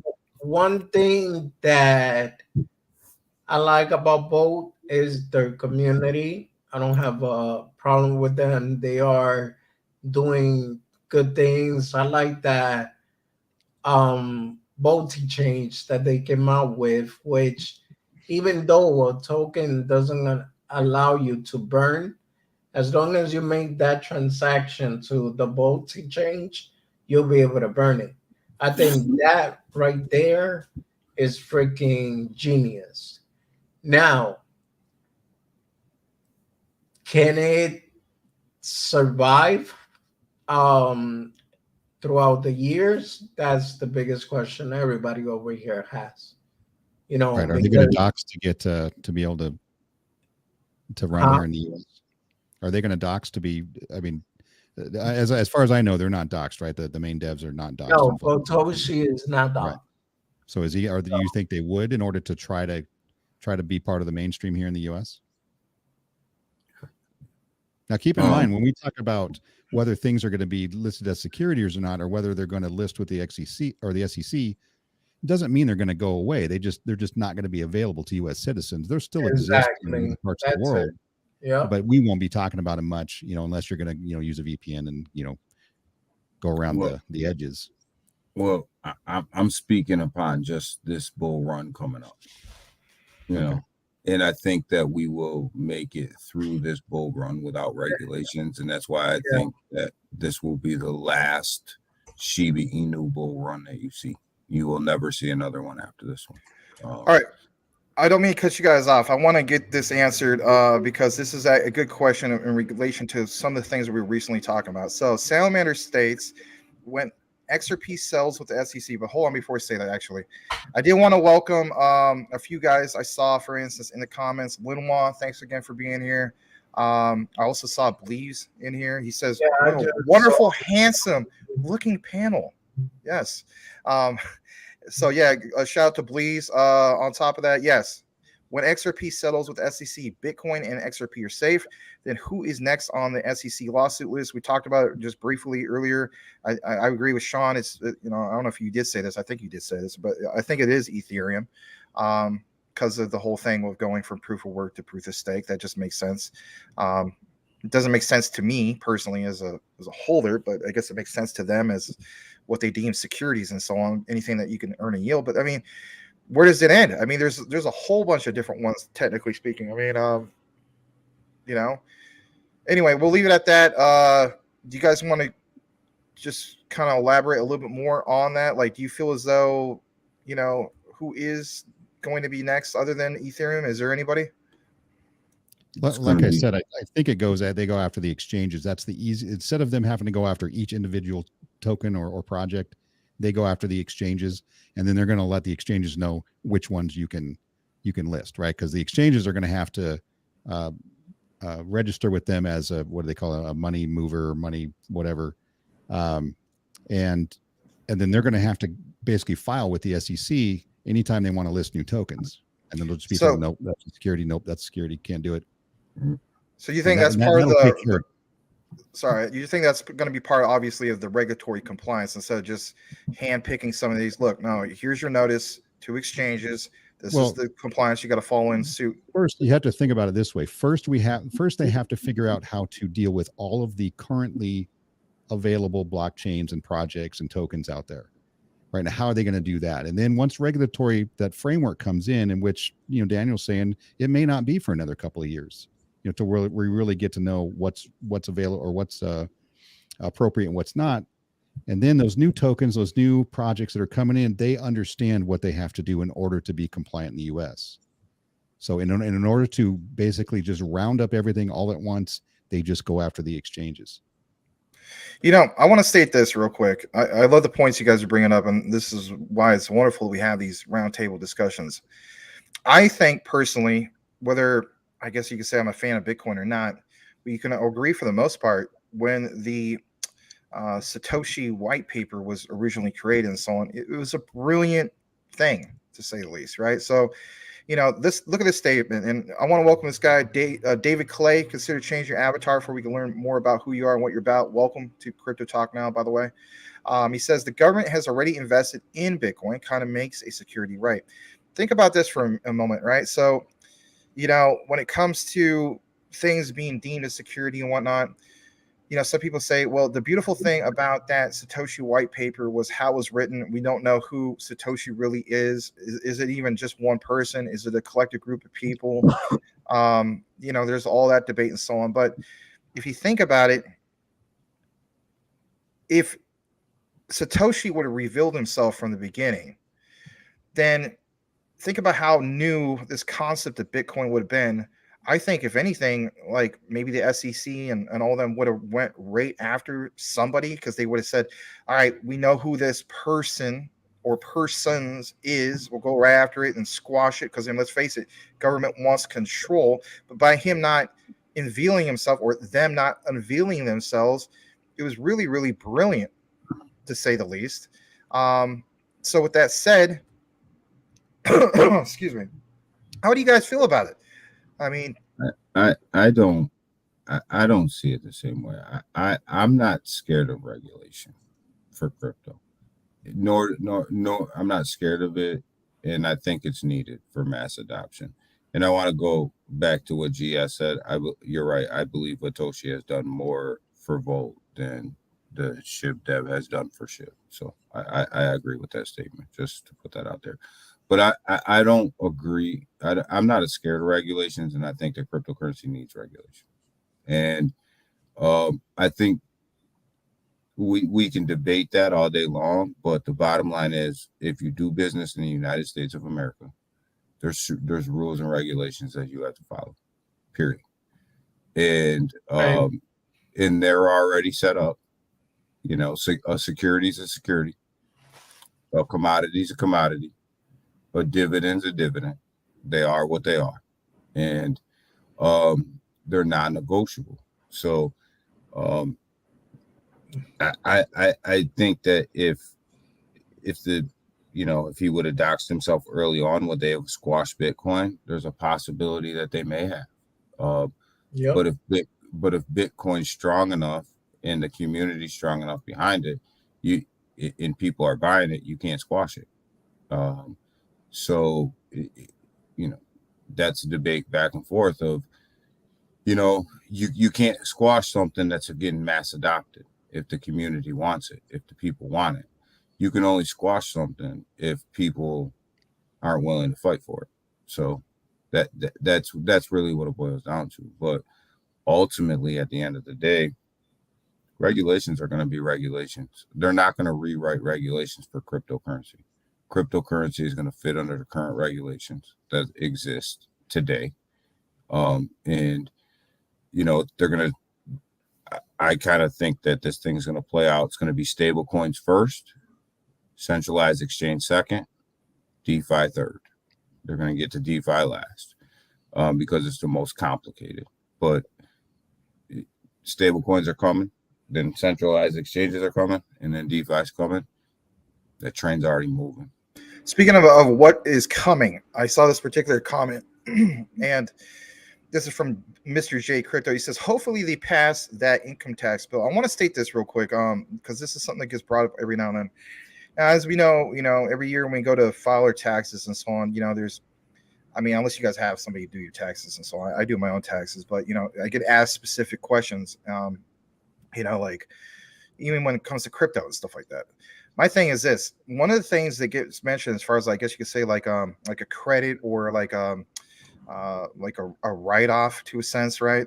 Is did you donate towards a specific organization or and some of the things, some of the green initiatives, right?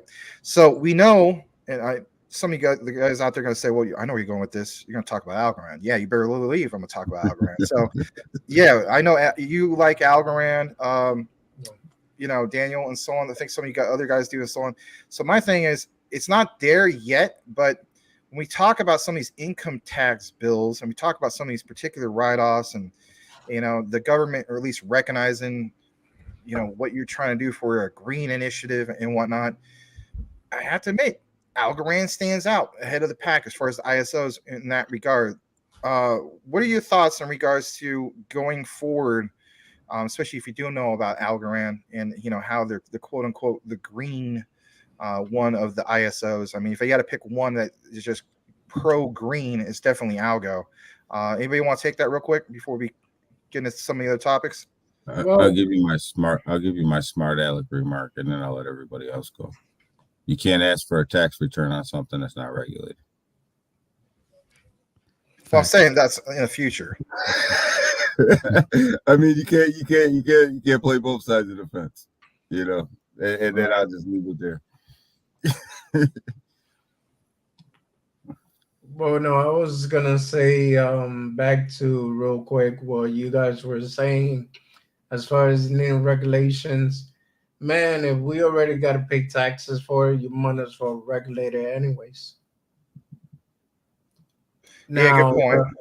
Yeah. So now the other part, it's as far as Algorand, I am highly keeping an eye on it.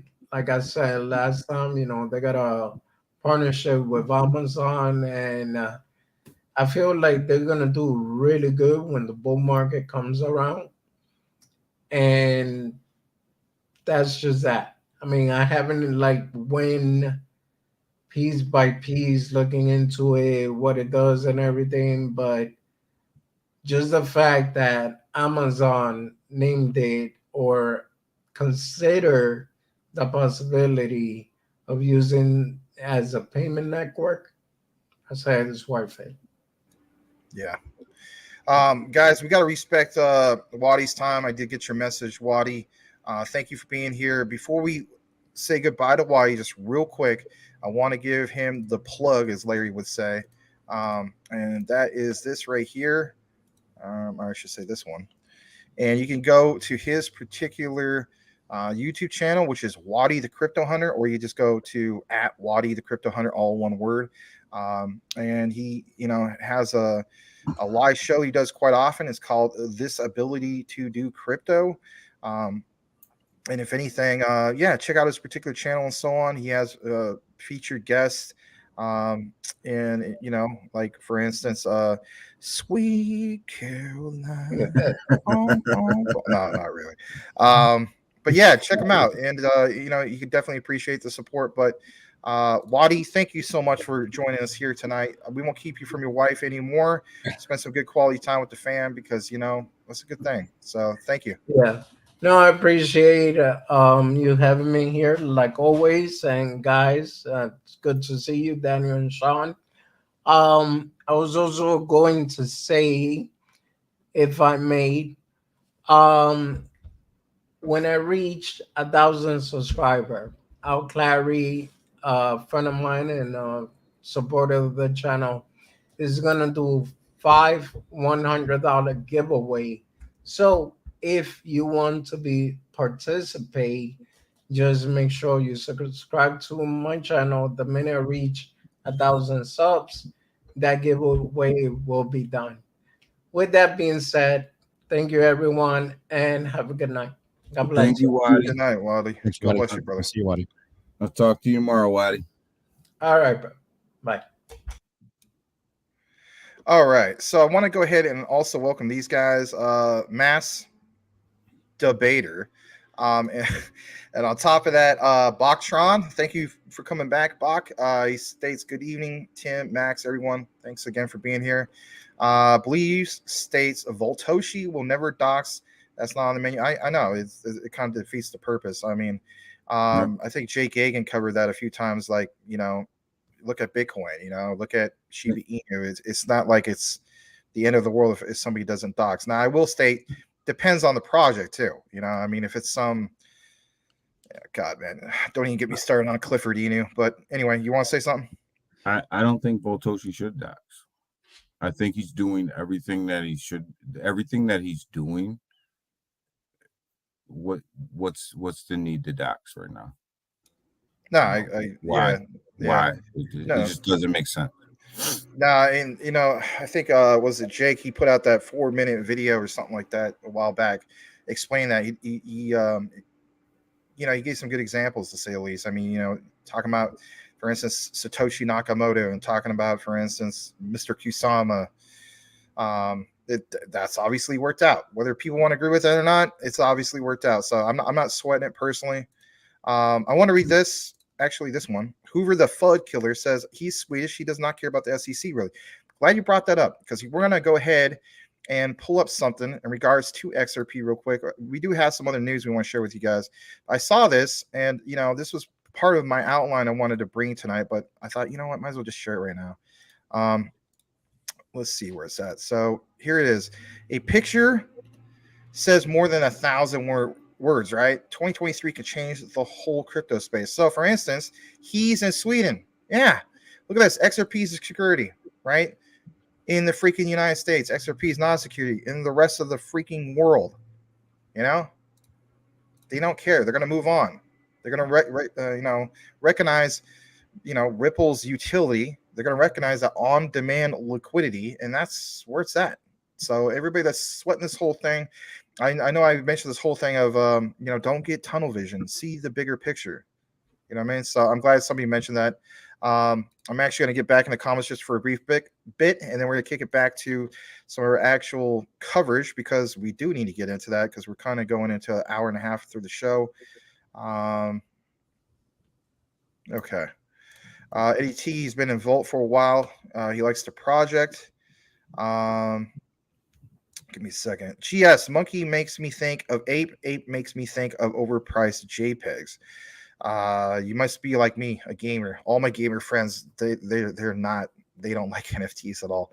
They think it's just all of it is just overpriced JPEGs, and I get where they're coming from. Shout out to DPG, my gaming group. 21-year anniversary will be on January 23rd of 2023. I'll still probably be around to do a show, but we might do something special. I don't know. How about this? Is it true that SEC is freeing LCX from security? I did talk about that. I believe yesterday. I'll talk a little bit about more when we get to that particular news segment, but I'm glad you're here for that. Eddie T, I don't think Kool-Aid. I am volted. All right. That Pablo dude hates me, I imagine. No offense, but I mean, I can imagine you guys probably got into it. Is that Cool Cat? Yeah. Hey.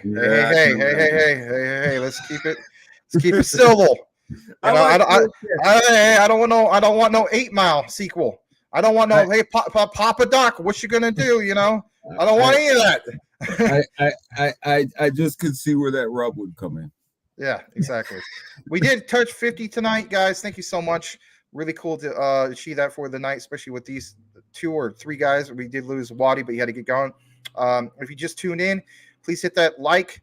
If anything, if you appreciate the content, hit that bell notification, subscribe if you haven't done so already. Cool Cat is a Volt Maxi. Okay. All right, let's see here. Cool Cat, what the hell, Maxi? All right, let's go further down. Let's see here. See if we have any specific questions. I'll read this statement. If Bitcoin ever becomes a stable, I will buy. Now I am into XRP and XLM because of their utility. I don't think Bitcoin will ever be considered a stable. It's just, has it ever been considered stable? If anything, it is volatile, like a lot of things. It's a good store of value, but I don't know about labeling as stable. I mean, if you have, for instance, it goes to all-time highs of 69K November 2021, and then drops all the way down to touching the 15s briefly. I wouldn't call that stable at all. As far as getting to a new support level that everybody's hoping for, that's a different story. All right, let me go further down. Let me see here. Crypto is not supposed to be regulated. I plan on cashing in on their stuff and getting out with my other assets. Okay, you gotta do what you gotta do. Crypto McDizzle says, F the law, F regulations, F bad boy in the crew, and F, never mind. I'm not gonna say F everything. Sound like freaking I was a Tupac. Anyway, F regulations and F pro government. LOL. Edward Vincent of Top Shelf, he says, when good rules are in place, it can make people feel more comfortable using digital money. When more people feel comfortable using digital money, more people will start using it, and that's called, boom, mass adoption. What up, y'all? That's a good explanation there. We're good to see it, man. No way banks will sign off on crypto without regulations. That's a good point. There is a question for us, I guess, and that is from Hoover the Flood Killer. Only have my crypto on my cold wallet. Who can come for me? Okay, that's kind of like rhetorical. Or big enterprise business. All right, I'm just here to take institution money away from them and get out. That's a good point. A lot of people are basically doing that. I mean, hence why I guess, let's face it, like yourself, Mike, and so on, you're basically into a lot of these ISOs for that reason. I'll read this as well, and then we'll kick it into our particular news coverage because we have good problems, which is good problems. Good problems, which I just said that. Anyway, I do not think anyone can stop XRP and XLM. Whatever the SEC says, the world do not care, and that is very, very true. All right, I'm going to go ahead and highlight that. I want to take a brief moment to show you guys something that was supposed to be part of our particular outline, but we were, obviously talking about quite a few things. I'm going to play this, and, I understand that sometimes when it comes to these things, people get kind of bored with hearing about Tether, but, shout out to Brian Dowie. I hope he's not right. I don't mean that in a disrespectful way, Brian, but I don't know.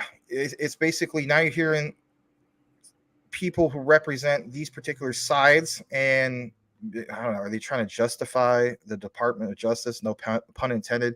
We're going to play this. It's only a minute, and we'll come back for some of the roundtable discussion in regards to if Tether is a value partner of the what? DOJ, Department of Justice. Here we go. It's like any modern 21st century company. Their personnel are everywhere.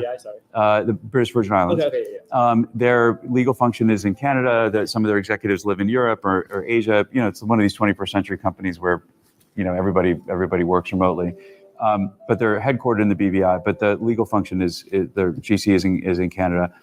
So he's in the same time zone as at least some of the prosecutors, and is able to respond to these requests, really, in, like I said, 24/7. So that's an example of something that is the polar opposite of the thought about Tether and the narrative that's been built up by Tether over time. And I do think that if more people knew, regular people, not law enforcement people, regular people knew that this is something that Tether does for law enforcement, for U.S. law enforcement, and is so relied on by U.S. law enforcement, I think it would start to change the narrative, even more than other events have, because it's something that Tether's actually a really valued partner of DOJ, and that's something that most people would.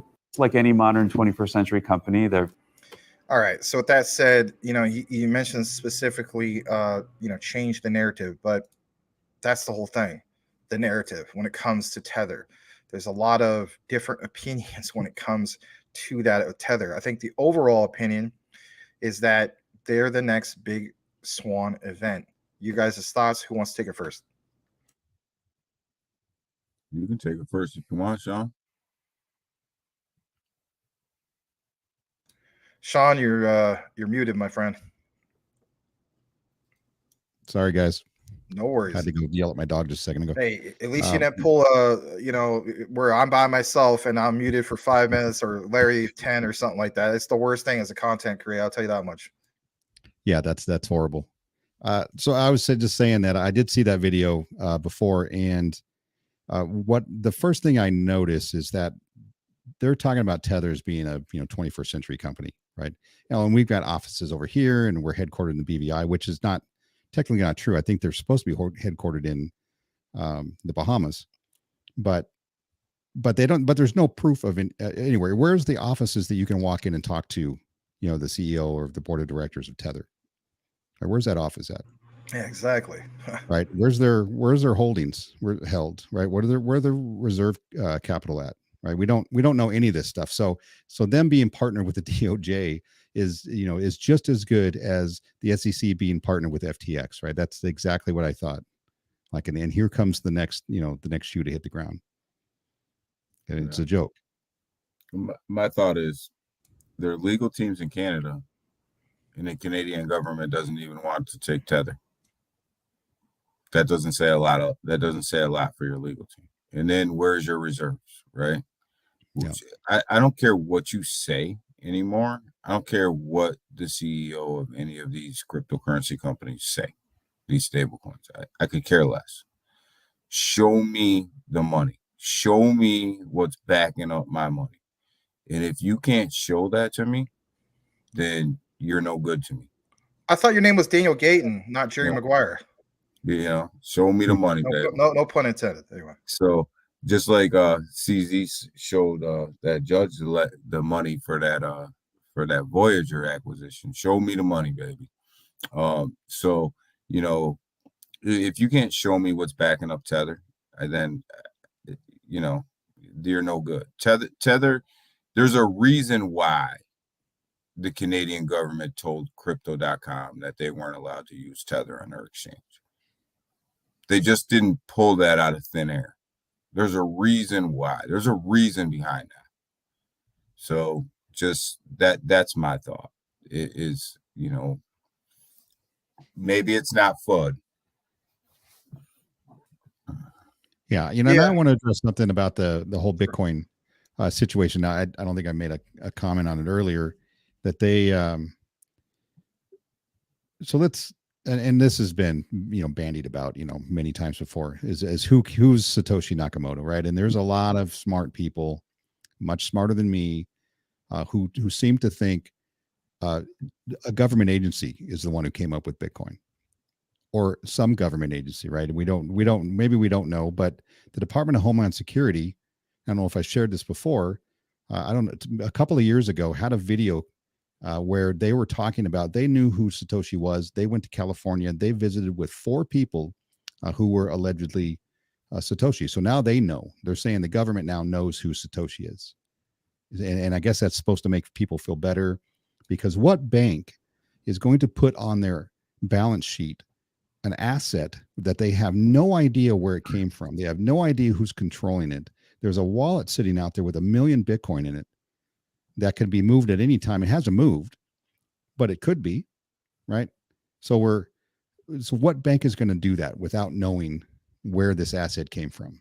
But that's the whole point of the Satoshi white paper, basically, right? It's like, think about how it's written and so on. the whole concept of it was to be fully decentralized to a sense. So if the government cannot blame one person or one entity for anything, if they can't go after, you know what I mean? You can't go after the phantom, if you will.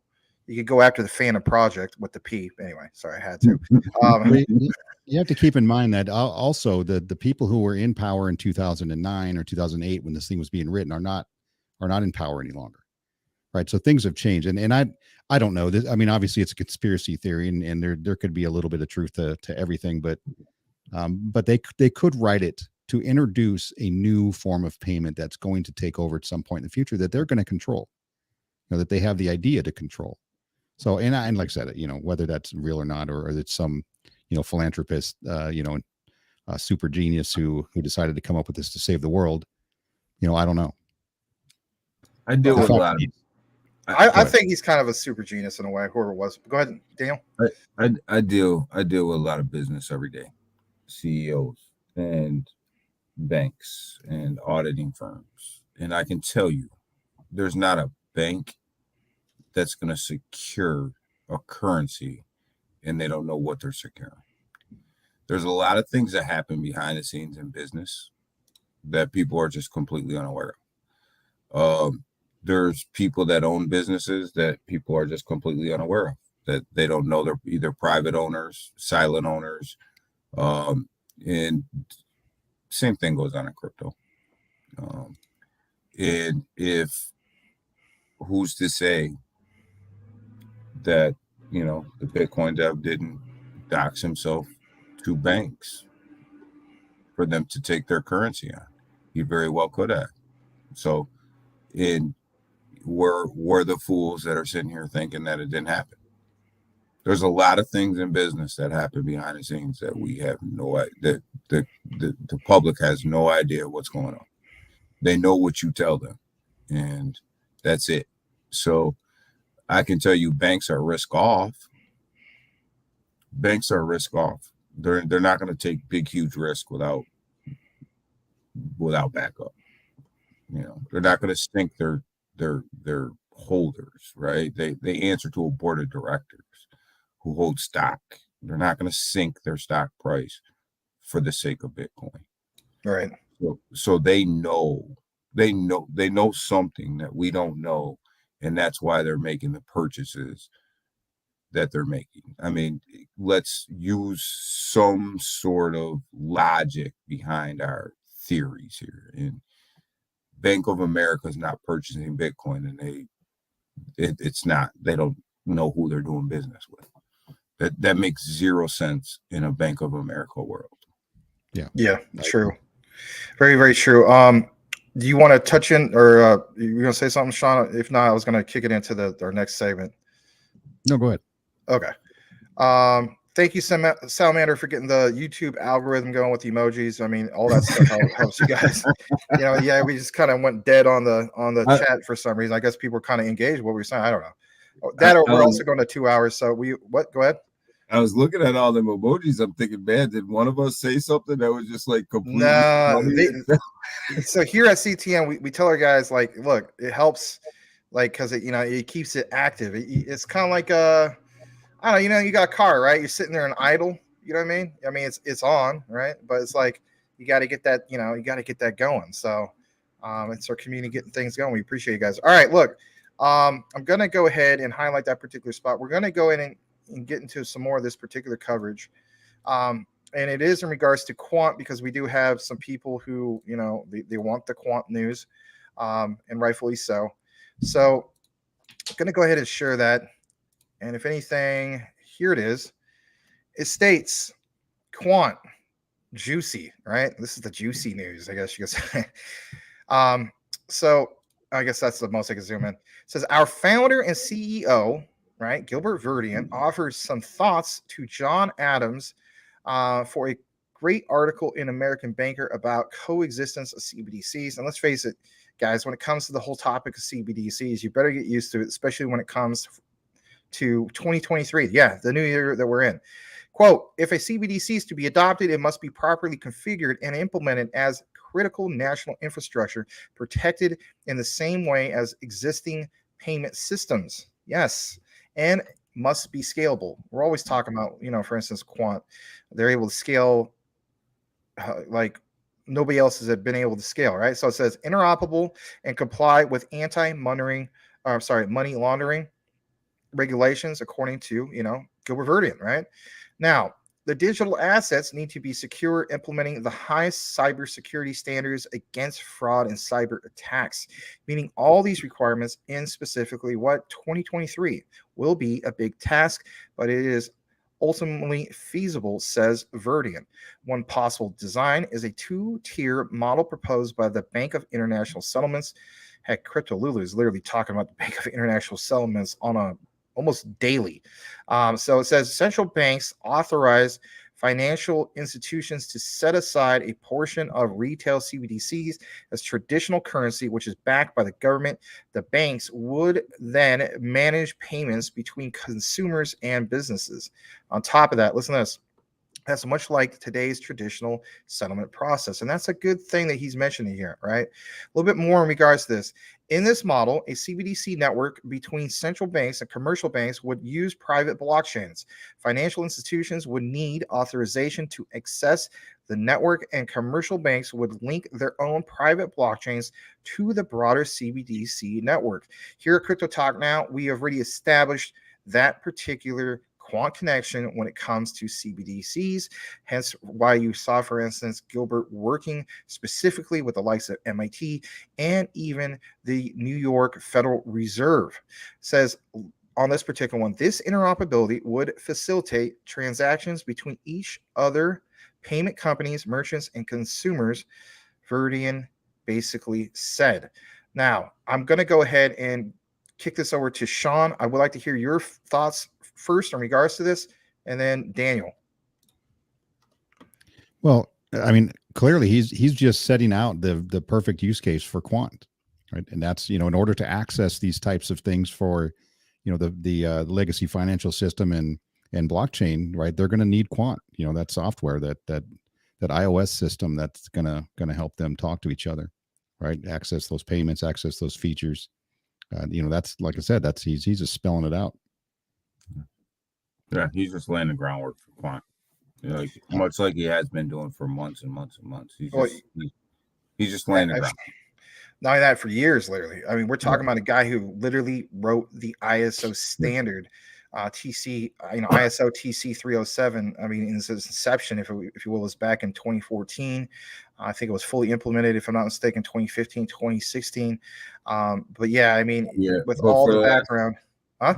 But for the last 6 months, he's really been out here. Oh yeah, he's been killing it. Yeah, laying the groundwork for Quant and letting people know how it's going to operate, letting people know why these institutions need, why everybody needs it. So, with every article, he's just laying more and more groundwork for Quant. He's setting the tone. Yeah, but it's not just him. I mean, there's also Martin Hargreaves as well. I'm going to read this particular one. XRP and XLM will be high value as well. Yeah, but Quant start at a higher price. I mean, I saw your comment earlier, Hoover. Quant is a lot more expensive, but here's the thing. I mean, I always draw that, Bitcoin connection, right? It's like Bitcoin, but with utility. It's way better than Bitcoin to a sense, because if anything, I'm looking at it from the perspective of 2013. It's right around the same price levels as Bitcoin, but we can't go back in the time machine. So what's the closest thing to it? Well, Quant is their second chance at Bitcoin with real world utility. But that's the thing that people say about Quant. It's all about price, right? That argument, it's all relative. It's really not even a conversation. It's relative. If you hold $100 in XRP or XLM and you hold $100 in Quant, you still hold $100 in a token. Now, in your wallet, it looks different because you just bought something in XRP or XLM at a lower price, so you hold more, but the value is still the same. So it doesn't matter if you buy $100 of XLM or $100 of Quant if the value is still $100. Yeah, that's it's funny that's literally, it's just math, right? You just have to figure out, if you hold $100, like you said, of each one of them, and they both go up 10x, you have the exact same amount of money. It's irrelevant, right? It's the same money. Yeah. The question is, not what to buy, not which one or how much, whatever. Where's the potential for you, right? Where do you see the potential for these going? And if you personally think there's more potential for Quant or more potential for XLM, then that's kind of where you put your money. So, and that's what I do, right? I like to see what is the potential. I don't own Bitcoin, and I'm gonna probably eat my words here in the next couple of weeks, and I'm probably gonna buy Bitcoin, and I'll explain why. If you on the next bull run and Bitcoin triples and goes back to all-time highs, right? Most of these altcoins that we're talking about are going to go up 5, 6, 10, in my opinion, right? Not financial advice, are going to go up way higher. You have a higher potential for earnings at that point. So that's why I really don't have Bitcoin. And it's really not useful for anything. But here's why I think I'm going to buy Bitcoin. And I was starting to change my mind just a few days ago. If XRP loses, and then the SEC says, hey, we're coming after everybody now except for Bitcoin. Bitcoin's clear. What do we think is going to happen to the price of Bitcoin? Everybody's going to start divesting out of altcoins and pumping into Bitcoin. And that is the only reason why I'm buying Bitcoin. And that's the reason that I've been buying Bitcoin since 16.5. That's literally the hedge, right? For that reason right there. Yeah. Is if XRP loses and everybody else is dragged into the SEC court case, Bitcoin's the only winner. Yep. And speaking of Bitcoin, I mean, right now as we speak, I'm just looking at CMC. I mean, I know a lot of people look at, CoinGecko, but anyway, this is up to 18,227. I mean, you got to keep in mind for over a week straight, it was like in the 17s. We saw it in the 16s. We saw it touch, the 15s briefly, like what was it, a month and a half, 2 months ago. So, I mean, I get what your guys' point in that regard. I want to go further down in the comments, and we're going to get into some of our other particular coverage. I know we're approaching the 2-hour mark. We do want to respect these gentlemen's time, you guys' time as well. Thank you, Eddie T. Smash that like button and sub if you haven't done so already. Thank you for that. Eddie T, that's my dude. That's my dude, Eddie T, right there. Yep, we always appreciate it, Eddie. Hoover the Flood Killer, I will buy Bitcoin when it is a stable coin. Here's the thing, there's other content creators that stated that, especially like when it comes to XLM. So, some people have the attitude that, especially like newer investors, right? They look at the only stable coins to be out there would be like USDC or, whether you're a fan of it, like Tether and some of these other ones. That's furthermore from the truth. We're also looking at, for instance, in the future, like having, some of these ones, right? XLM, especially. Some people can say in the future XRP, those will become stable coins. So, I mean, I also want to point that out. Crypto bugs. For some reason, I feel XLM will do better than XRP and Quant will do the best. That's a good point. I don't think you're the only one that feels that way. Brian Dowey, good point, Sean. He's giving you the dab. That's kind of like your trademark, Brian. Hoover the Flood Killer. We will see. We will all do well if we stay with utility. Yes, I couldn't agree more. So if anything, I'm going to go ahead and get more into this.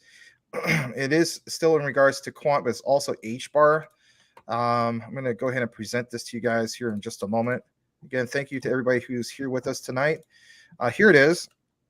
And if anything, check this out. It says, so Quant and HBAR are only rumored to be ISO 222 compliant. Let's face it, this is not true. It says, I thought both were compliant. Anyone have any info on this, right? Well, anyway, I mean, we go more into it. He's basing this off of some, like this particular site needs to clearly update this, okay? That's why I say to some people, like, have multiple sources and so on and stick to the ones that stay the most up to date. Now, it says, specifically here from this guy named Jay Trays, it says, may well be the case. None of these other projects can say that their CEO founded, which is true, the ISO TC 307 standard adopted by 57 plus countries, though. And says few Quant, and says, so with the big tech being built, listen to this, integrated into the largest financial networks in the world, partnering with the largest existing infrastructure providers in the world, the next step is to enable anybody to connect any blockchain or API we should talk more about that API to Overledger Network and be part of the network of networks based on globally recognized standards that Gilbert founded, ISO TC 307, which, by the way, we took a deep dive into that one in one of our recent recorded videos, which 57 countries are working towards. This model can be reused to connect to distributed databases, big data providers, APIs, and any type of service a gateway wants to provide. Quant are also a founding member of the European Union's International Association for Trusted Blockchain Applications, INATBA, and who's part of that particular organization as well. It's Quant's very own CEO, Gilbert Verdian. Now, with that also said, we have some more coverage we want to share with you guys. I want to show you guys this. We try not to do a lot of technical analysis, but if anything, this is, some basic stuff. It says alts, as in altcoins, are cooling down after a healthy pullback from Bitcoin. True. Now the bears are out in full force saying, I told you so after a 2% dip in Quant. Please. You didn't tell us anything. You've been calling for $40 since November, and they're still calling for it. People say, oh, it's going to go back down to 40. It's going to go to 50. You can't make this stuff up. I couldn't agree more. And here's representation, obviously, of where we're at with Bitcoin.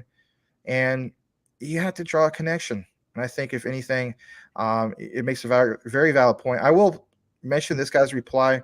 He says, both Jasmy, which, by the way, we're going to do a deep dive on that. Both Jasmy and Quant are really healthy, in my opinion. Every time there is a minor pullback and a little more, he adds a little more to his portfolio. And I think a lot of people are doing that. When I see Jasmy, for instance, it went up a little. But I'm saying to myself, if it was to go even further down, back to like the threes and so on, I may consider actually just buying another big bag of it. Right now I have about 100,000 in it. I wouldn't mind getting to 500,000, making my goal 1 million of those. Because I'm looking at it from the perspective that once we have, for instance, regulatory clarification, even for the likes of Japan, and we ease tensions there with being so stringent, if you will. I think it's a similar situation, kind of like what we're facing here in the United States when it comes to specifically just that regulation. So if they ease up on things in Japan and you're holding the likes of Jasmy, that alone, I'm very diversified, but that makes me that much more bullish on Jasmy because I'm looking at that risk to reward ratio is extremely appealing, even without taking more of a deep dive into Jasmy. Shout out to Mike Cornwell, who originally pointed me in the direction of Jasmy. I actually knew about Jasmy before because it was listed on KuCoin and had very appealing staking back in late 2021. Your guys' thoughts based on what you just saw here with Quant and Jasmy? I don't know. I'm not big on Jasmy. I don't, not that I don't like it. I just don't know a whole lot about it. I haven't done enough research into it. I got it on my watch list here, but like I said before, there's too many other projects to look at and concentrate on. But I'll do some research into it, especially if you're going to do a deep dive on it. You'll teach me some things. Well, I'll tell you this real quick. Sorry to cut you off. I'm just going to say this real quick. It's the price. The price is so very, very attractive. Just to give you a heads up, Sean, real quick, I'm going to pull up CMC, and this is for everybody. And I don't want to, talk over you, my friend. I'm not trying to do that. But what I was going to say is I also want to respect everybody's time because we're at the 2-hour mark. But guys, check this out for yourself. So, by the way, the overall crypto market cap probably could hit 900 billion, possibly by tomorrow. But anyway, Jasmy. So, this is referred to as the Bitcoin in Japan. Look at this. This did touch back into the fours briefly, but that's the whole thing. This, I remember from darn well when this was first released, it was like roughly around a $3 or $4 mark. Just to show you guys what I'm talking about. Some people say, "Well, this is a rug." Here's the thing: it's not really a rug. This is because due to the clamp of regulation, like the SEC of Japan. It's not officially called that, right? But basically, this is what happened. They basically looked at this kind of like a security, a similar thing that happened with like XRP, but with obviously Jasmy. But now that you're hearing, for instance, how they may be releasing that grasp on Jasmy, I'm just looking at it as, even if it takes like a year or two, this is something in which I'd be more than glad that I held, because I mean, let's face it, if I could make my goal a million Jasmine and even got up to like $1, I mean, that'd be $1 million. 50 cents, that'd be, $500,000. And that's the way a lot of people are looking at it, especially at these particular price levels. But go ahead, Sean. Yeah, no, that makes total sense. Obviously, if they can, release their regulatory grip or the government grip off of that, then, you might have a chance. And I always look at things, especially in potential of going back to the all-time high at some point, right? So that's kind of where I see potential at. But yeah, but Quant, I mean, I'm big on Quant. I've got a nice little bag, and I haven't really DCA'd at this point.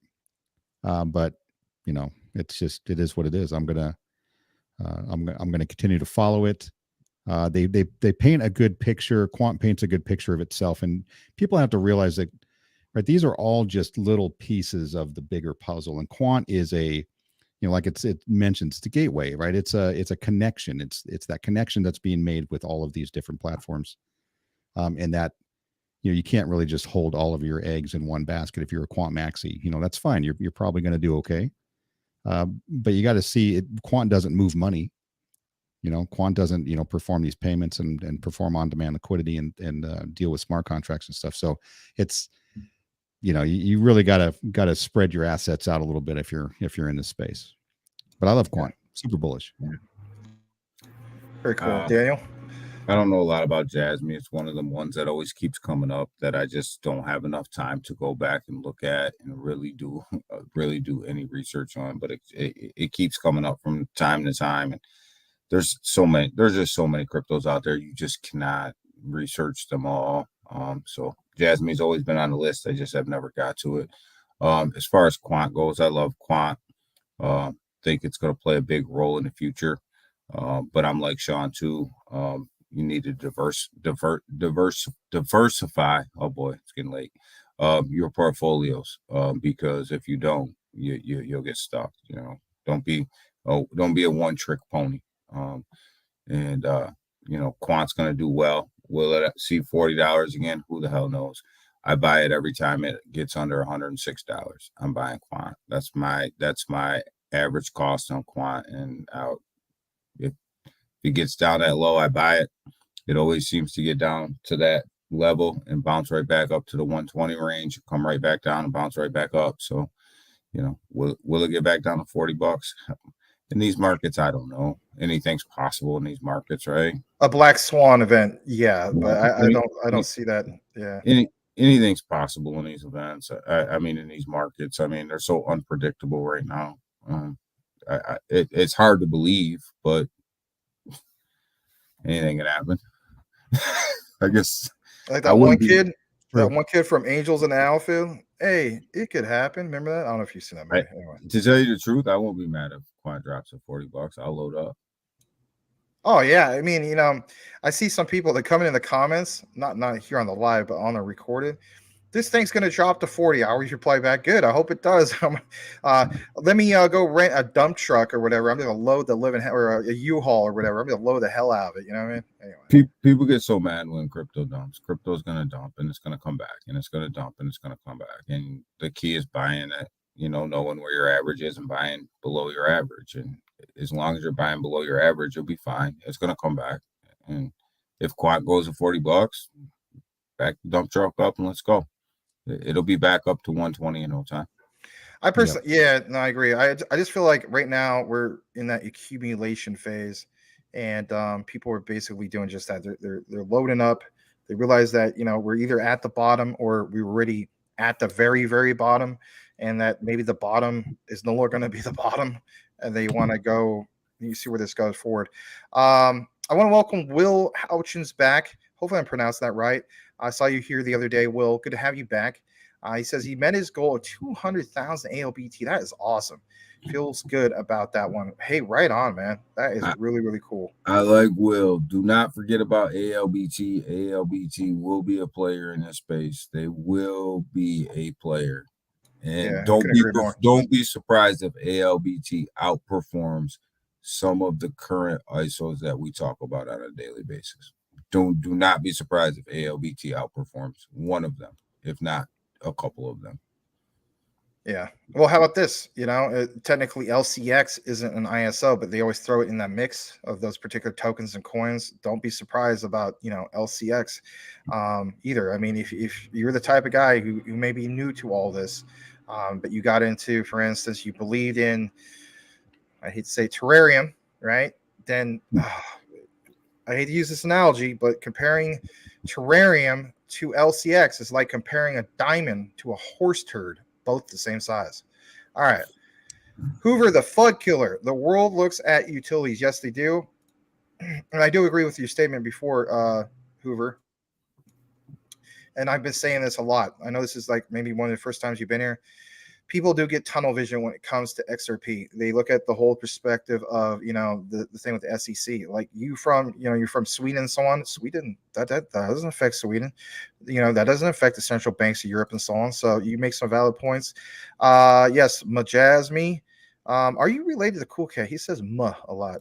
XXI Gaming, 100%. Thank you for being here. As always, XXI. I always wondered if we are technically pronouncing it wrong. Is it really is it XXI or is it like 11 Gaming? Should we start calling you 11? Maybe you don't want to be called that because of Stranger Things. Does XXI have mystical powers? No. Anyway, Mass Debater, in his AI portfolio, he has done really well on Vyout, if I'm pronouncing it right. Oh, I see you're in Singularity. That's cool. And then FET the past week, the next one to pump in his view is Singularity. I think so too, to be honest. I pointed out many times here on the show, long before you came here and so on. I'm a big, I'm for Singularity. I think it's one of the standout ones for Cardano's ecosystem. Glad you pointed that out. You got some good picks. Boomer effing Sooner is in the house. Thanks you for being here. And even 2 hours in, we still have over 40 people.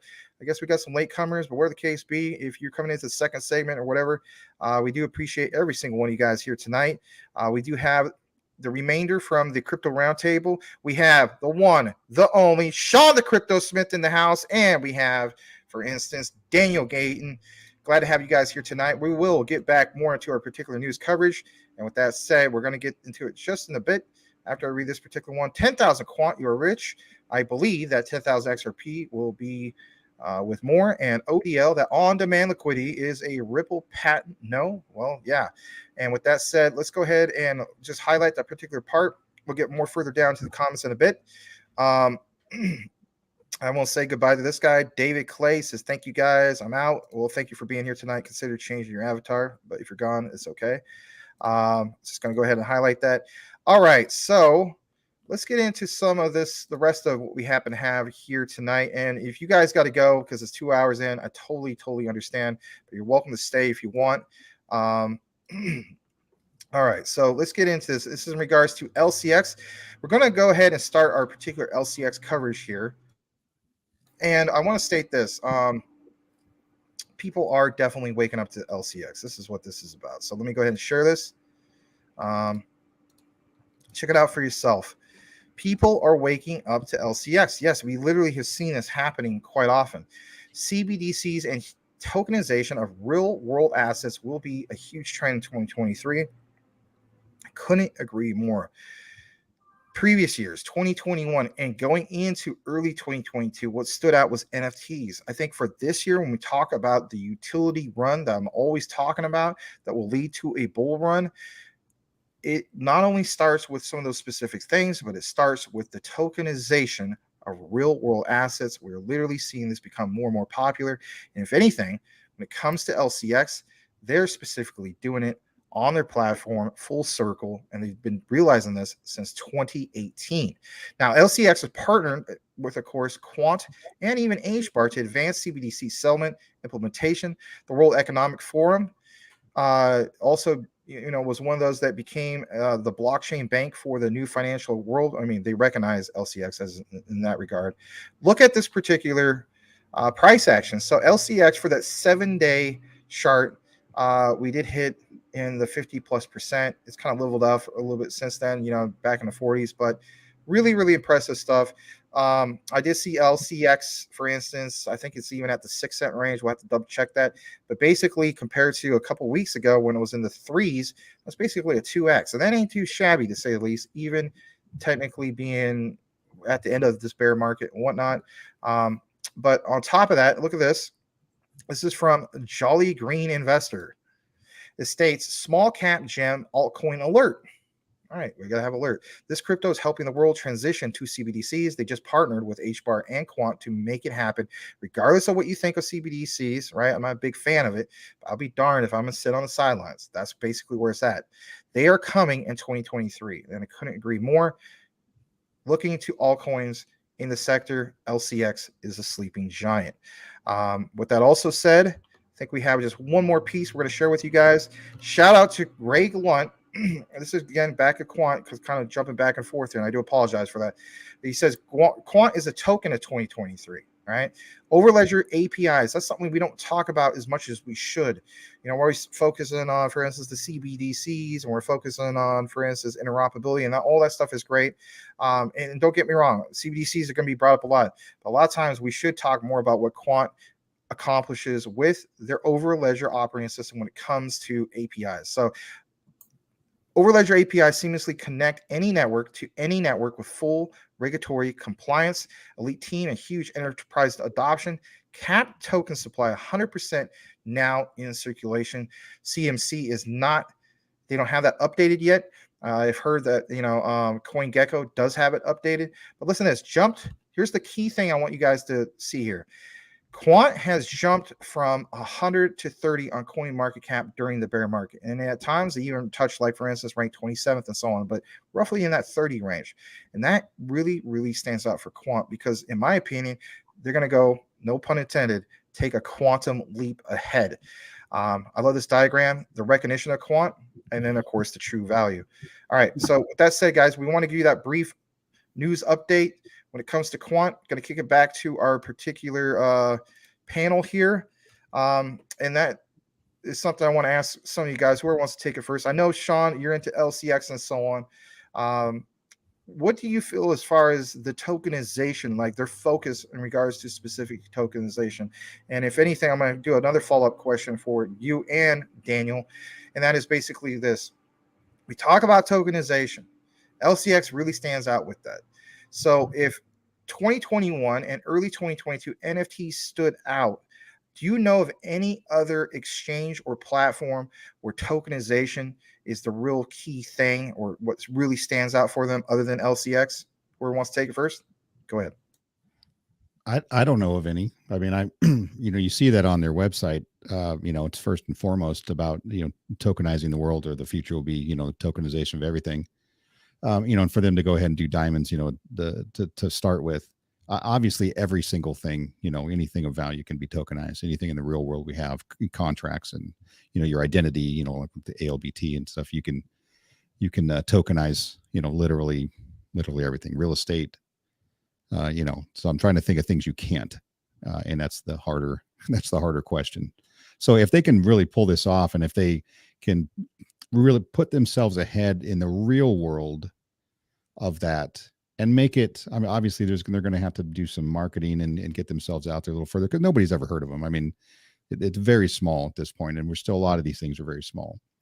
And I'm going to drag that back to a comment I read earlier just a while ago about, and I forget who said it, but they said they thought that XLM was going to do better than XRP, and Quant will do better also. But and I've stated this in a video that XRP, I think of 10 years from now, and XRP is doing its thing, most of the world will never have heard of it because they don't need to. They're not going to trade in XRP. They're not going to send their money in XRP. It's going to be behind the scenes. I talked to, let's say, 1 in 20 people today have never heard of the Swift network. That's been around since the 70s or 60s or whatever it is, right? So I think XRP will do better. It's just my opinion. XLM, I believe, is going to do well, but it's going to be out front. We might actually trade in XLM tokens, right? You might actually see the term XLM, in your wallet, when you're spending money at some point in the future. So I think it's just a matter of kind of where the The emphasis is, whether it's in the plumbing or whether it's in your face every day and you're actually interacting with it. So, and that's kind of my take on this. And LCX is going to have to, get themselves out there and into the face of the masses at some point. And I agree with Sean, especially on the XRP XLM point. You'll know when XRP made it when you don't see it anymore, right? And it's operating completely behind the scenes and it's doing its thing. And the value is in the use case behind the scenes. XLM, you may see that every day. You may see that in your wallet. You may go to the store and you may buy something with it. That's not XRP's focus. So as far as, LCX, I understand their concept, from 1,000-foot view, because I really, haven't really done a deep dive in it. But tokenization of everything and the things that they're trying to tokenize is a great concept, and concepts are great on paper.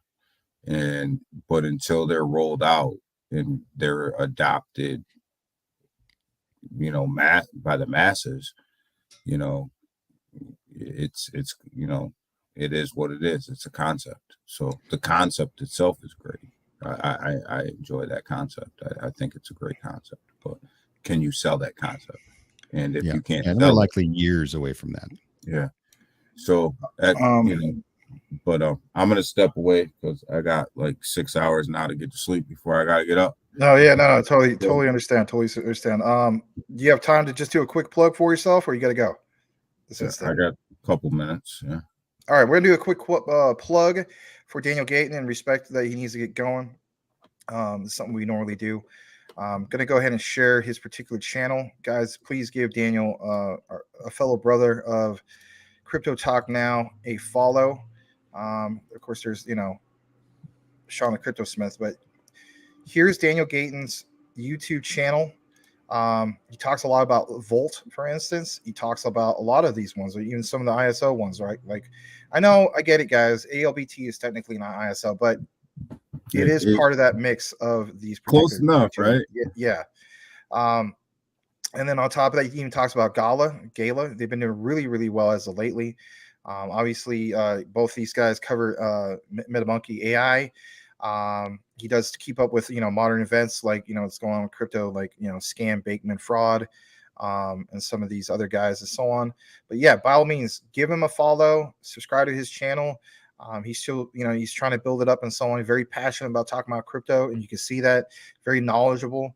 He does a live show in the morning. It's like a morning crypto.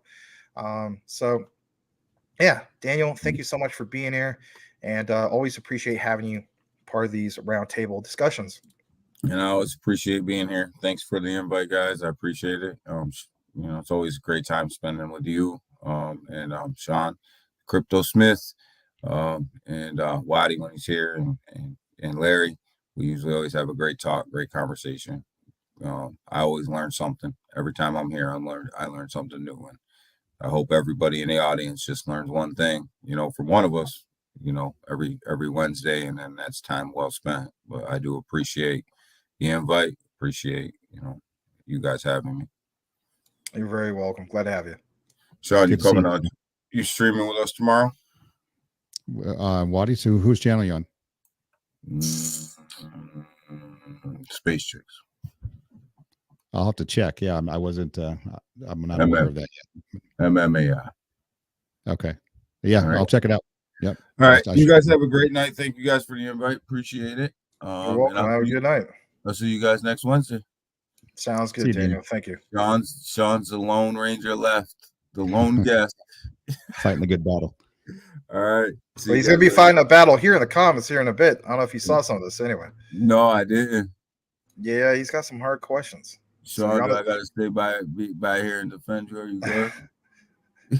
All right. You guys have a good day. I'll be okay. Yep. Bye. All right. Take it easy, Daniel. We'll see you. All right. So, I mean, not to put you on the spot, but, here it is. All right. Boom. Hoover the Fuck Killer, please explain how Quant is ahead of XRP and XLM, because there's a follow-up question right directly to you, Sean. I don't think this one is towards me, because I don't think I said Quant is ahead of XRP and XLM.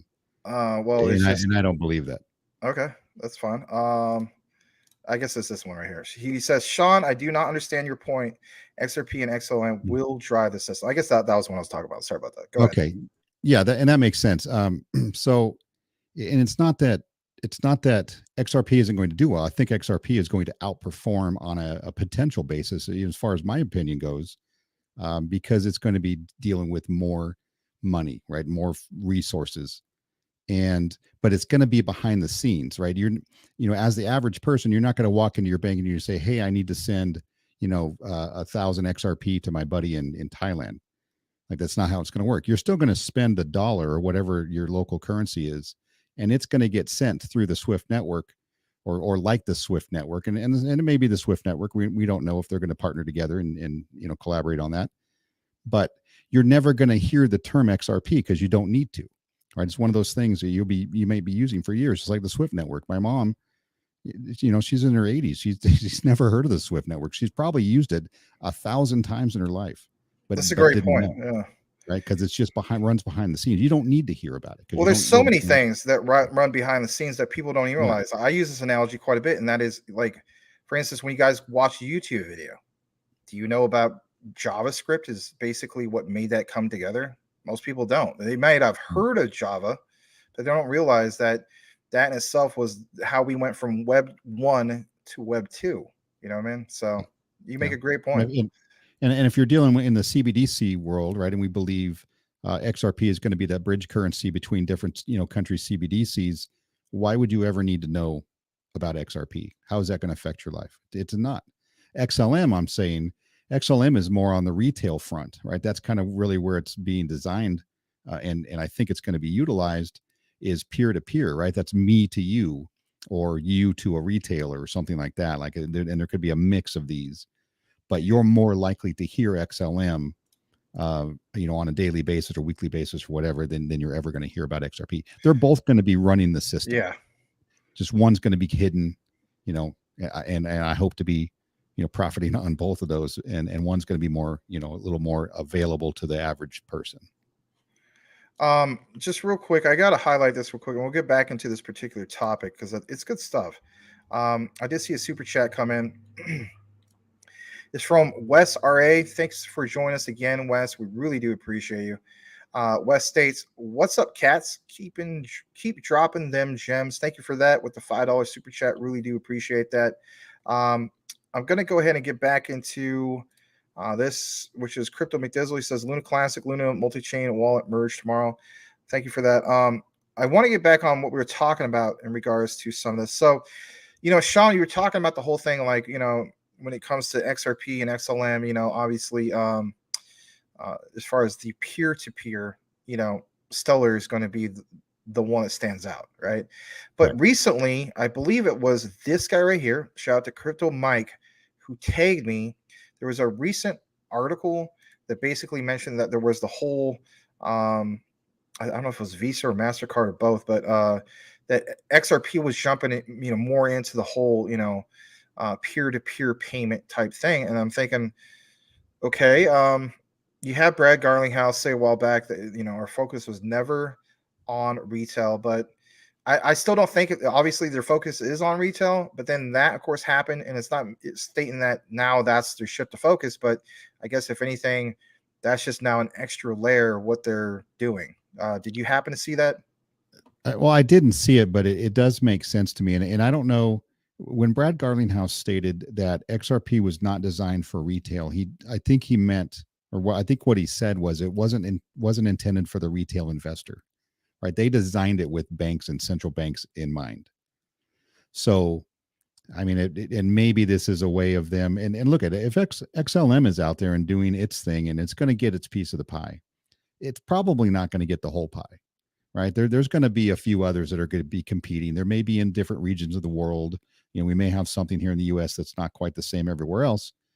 But XRP can throw its hat in that ring as well. Like, hey, if we can help settle transactions, 10 times faster, 1,000 times faster than Visa is doing currently, then they're going to try to get into that, right? Why wouldn't they? I mean, they're going to fight for, whatever they can get in this ecosystem. So yeah, and they're still competitors, right? I mean, Jed McCaleb, left Ripple to go start XLM. So they're still business competitors. So, and I don't think that's a bad thing. I think that's a good thing.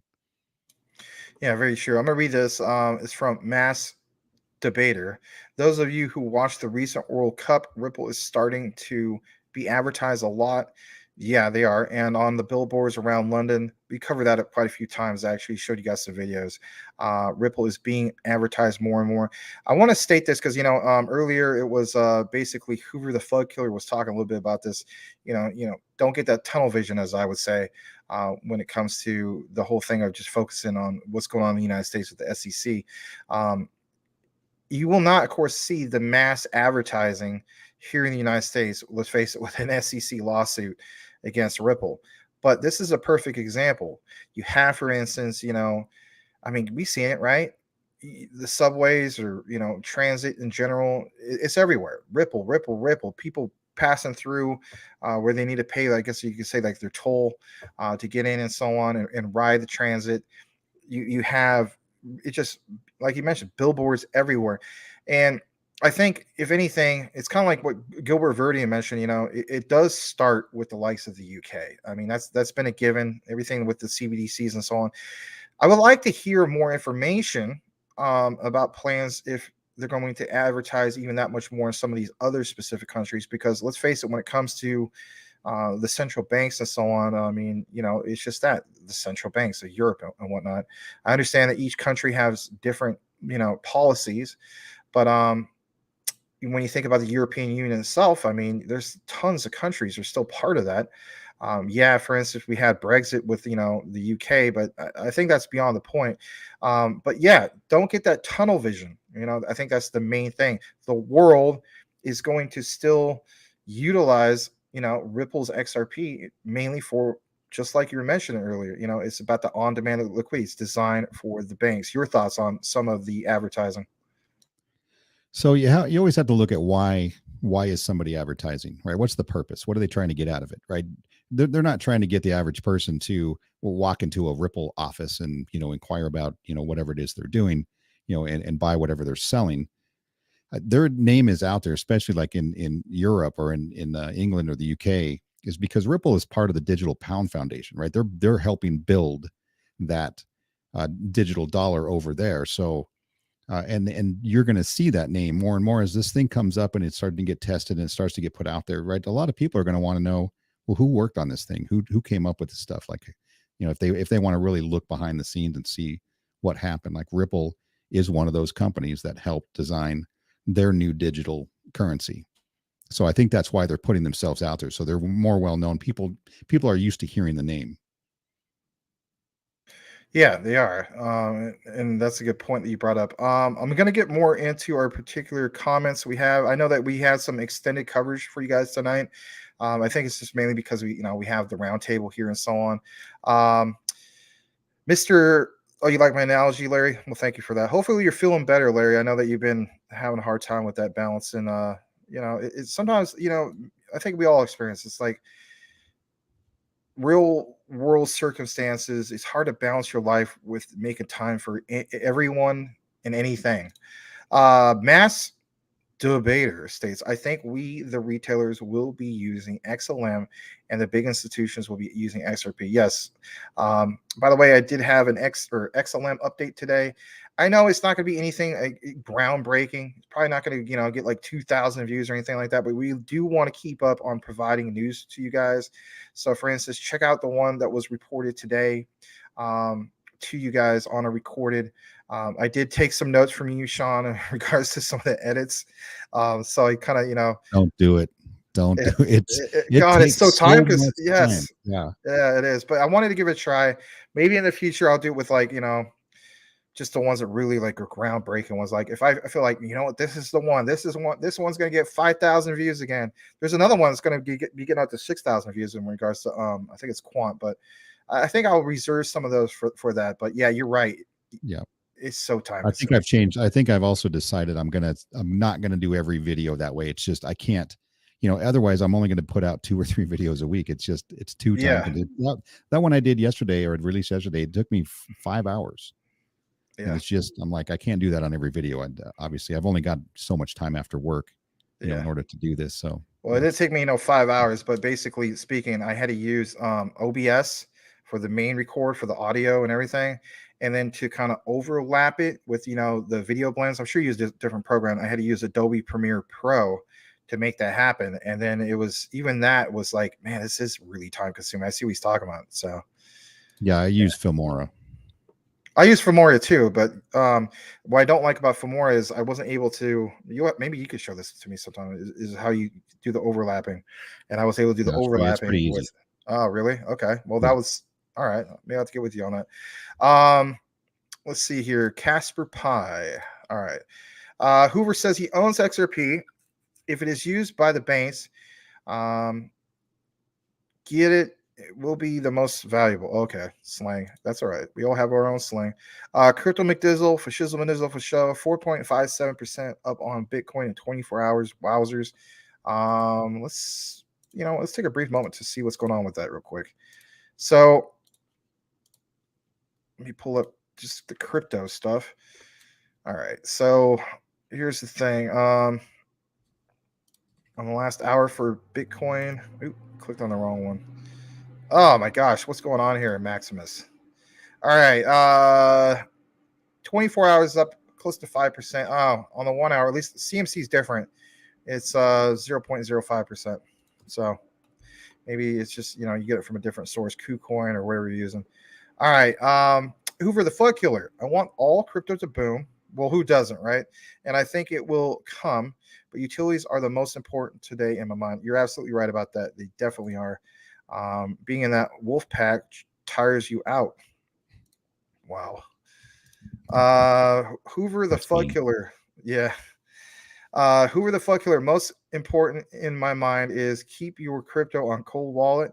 In the future, most companies will accept crypto as payment. That's a good point. He states again, keep up the articles on LCX. We are Quant and XLM. They are not as popular. They're slow burners, but they will be popular in the future. Right now, you're playing the seed. That's the way I look at it. It's like the saying goes, like a nest egg. Crypto Mike. Max. El Salvador passes landmark crypto beer, paving way for Bitcoin-backed bonds. That's more a Mexican accent. That's not El Salvador. Anyway. I mean, anyway. I mean, here's the thing. I used to, little known fact, years ago when I was on an improv team, the director would have us go down to the local library and they have old audio tapes. I'm sure you remember this yourself, Sean. So we go in there and we had to listen to accents and then literally practice it and so on. But I never practiced an El Salvador accent. So I do apologize to anybody who's watching from El Salvador. All right. Crypto McDizzle for Shizzle Manizzle for show. Today, El Salvador builds on our first mover advantage by passing landmark legislation, establishing a legal framework for all digital assets that are not Bitcoin. Ooh, as well as those issued on Bitcoin. You know what?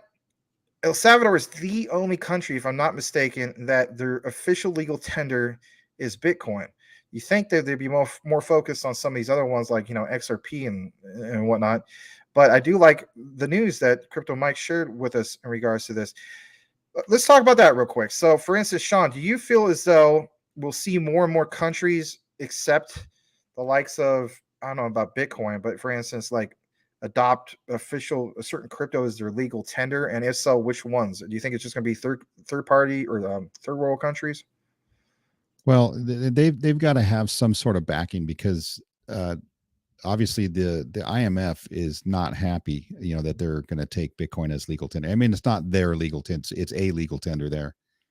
But the IMF has warned these guys that they're not going to help them out if they continue to go down this path. And so there has to be countries who can back up themselves. Like what was it, Ghana? There's a couple other countries out there who decided we're no longer going to use the U.S. dollar in order to pay for oil, right? The petrodollar, which has been an agreement that all these countries have had for decades. All right. But they have gold. They've got enough gold that they don't have to worry about it. So as long as they can back themselves and then stave off the threats from the IMF saying that, hey, we're not going to help you out. If you guys need you guys need help in the future, right? We're not going to give you guys these massive loans like we've given you before, or give you these handouts like we give other countries. So yeah, it'll start with the small countries and it'll slowly trickle its way, up to the bigger and bigger. Well, maybe Peter Schiff should move to some of these countries since he's all super into gold. But anyway, all right. So we're going to get into the remainder of our particular coverage that we have for you guys here tonight. It's in regards to ALBT. So here we go. And look at this. This is from Crypto Sleeping Giants. Shout out to this particular person. States ALBT will change lives. If you think quant is big, which obviously I do, I think it's huge, it says make sure you understand they go hand in hand. Obviously, Tim Shea understands that, hence why he keeps mentioning that ALBT is like the younger cousin of quant. It states right here, the huge things they are doing in capital markets, they are doing together. The crypto community has recognized quant. Now ALBT is getting ready to fly, and I couldn't agree more. Don't miss this chance. Look at this. This is a while back, but again, sometimes it's good to take a blast to the past and recognize some of this. So, states specifically, right? It says we are jointly developing new capabilities for the Alliance block use case. It's complementary, right? Complementary to what we're doing in capital markets. Yeah. I'll read this next part. It says CBDCs have accelerated globally, people moving to more cashless transactions, and CBs using wholesale and retail CBDC for access to central bank money and policy is a pivotal moment in financial services globally. We are glad we are moving at the forefront of the technology and the thinking. We are working with crowds closely. And of course, this is back all the way to November 2020. But you already understand how, for instance, even the likes of Gilbert Verdin realizing that ALBT is nothing to turn a blind eye to say the least. All right, a little bit more in regards to this, and that is we talked briefly about the whole thing with for instance ALBT and that quant connection. I know it's kind of like jumping a little bit back and forth, and I do apologize for that, but it's this right here. And it's in regards to this particular interview. This was a while back. You got to keep in mind, this is all the way back to 2019. So, that's one thing to be said. But look at this. It says interconnect zettabytes of data. This is 2 minutes and 20 seconds. And then after that, we'll come back for some more commentary, get into a few more comments, and then probably from there, start to wrap up the show. Here we go. Working contract with the United States Air Force.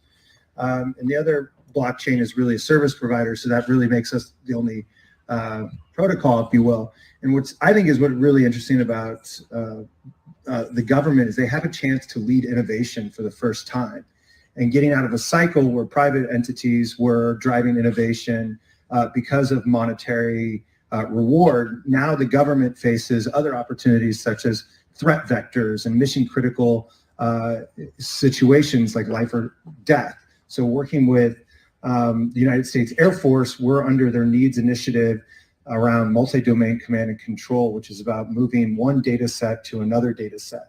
And traditionally, those data sets were siloed for security, but now there's a need to make real-world decisions in the field and being able and encourage interoperability, which also kind of sheds some light on or some intention on working with Quant and where our integration is going. Having worked in government for 10 years, government has lots of data, lots and lots and lots of petabytes and zettabytes of data, and they're not doing much with it. I mean, every department is using data for different things. Just interconnecting the data is just really not there. I mean, people email. That's how data transverses government departments today. And so if you look at what the government holds and the potential of what the data can do, if you look at it holistically, if you look at it with the right lens and do the analytics and looking at specific use cases in the military from a security perspective or command and control or taxation or whatever, you can take massive amounts of big data and get the insights that you couldn't do before if you only do it securely. Because government is afraid of opening up data because of the security risk. And if you have, let's just say, every citizen's record for some department in a particular database and you copy it across and it's compromised or it's lost, then you've given up all this personal information. GDPR is an issue, etc. So doing it securely will benefit government to innovate, and that's the exciting bit, because we're moving to a data is the new oil, as everyone keeps saying. But government's got the biggest oil refinery in the world, and they're not using it. And so we're here to help. All right, glad to share that with you guys. I just want to state this real quick. Let me just stop the share on that. You heard, for instance, it will encourage government to innovate. And if anything, when you think about Overledger, it's, you know, the standout one as far as being innovative, right? So with all that's going on, and on top of that, the quant connection with CBDCs, when we talk about, like, you know, what Sean was mentioning about the things that run in the background that people just don't know, right? But definitely get the job done. I think, if anything, with all the interoperability and all the connections Quant has when it comes to the APIs, CBDCs, literally everything, especially, you know, Web3 in general, it just simply makes sense to me that I would want to be involved in one that is going to be a standout player to bring just that innovative technology to the next level. And you did see some of those particular examples from the likes of Gilbert Verdian. Whether you guys are for military grade technology or not, let's face it, even XDC is throwing that mix, right? With, for instance, blockchain 4.0, even DAG, right? We don't talk about DAG here quite enough. We'll do a deep dive in the future, you know, their ties to the Air Force and so on. But the key thing is to recognize the innovators that come out from this. Also, Gilbert Verdian, I don't have this particular clip. I wish I did. He's mentioned also that, you know, yeah, technically hopped on the bandwagon of 99% of all crypto will go away. But one thing he mentioned earlier, which we did talk about earlier with the rest of the panel, was about this whole concept of the layer twos. Gilbert has stated that he sees a lot of layer twos go away, but the key thing is to see the ones that are still around, because those are going to be the ones with actual solid utility going forward. But anyway, we're going to go ahead and get into some of the last of the comments. Go ahead, Sean, if you wanted to comment on that, or if anything, like I was going to mention, we're going to give you a plug and so on. But do you have any thoughts or concerns in regards to what you just saw?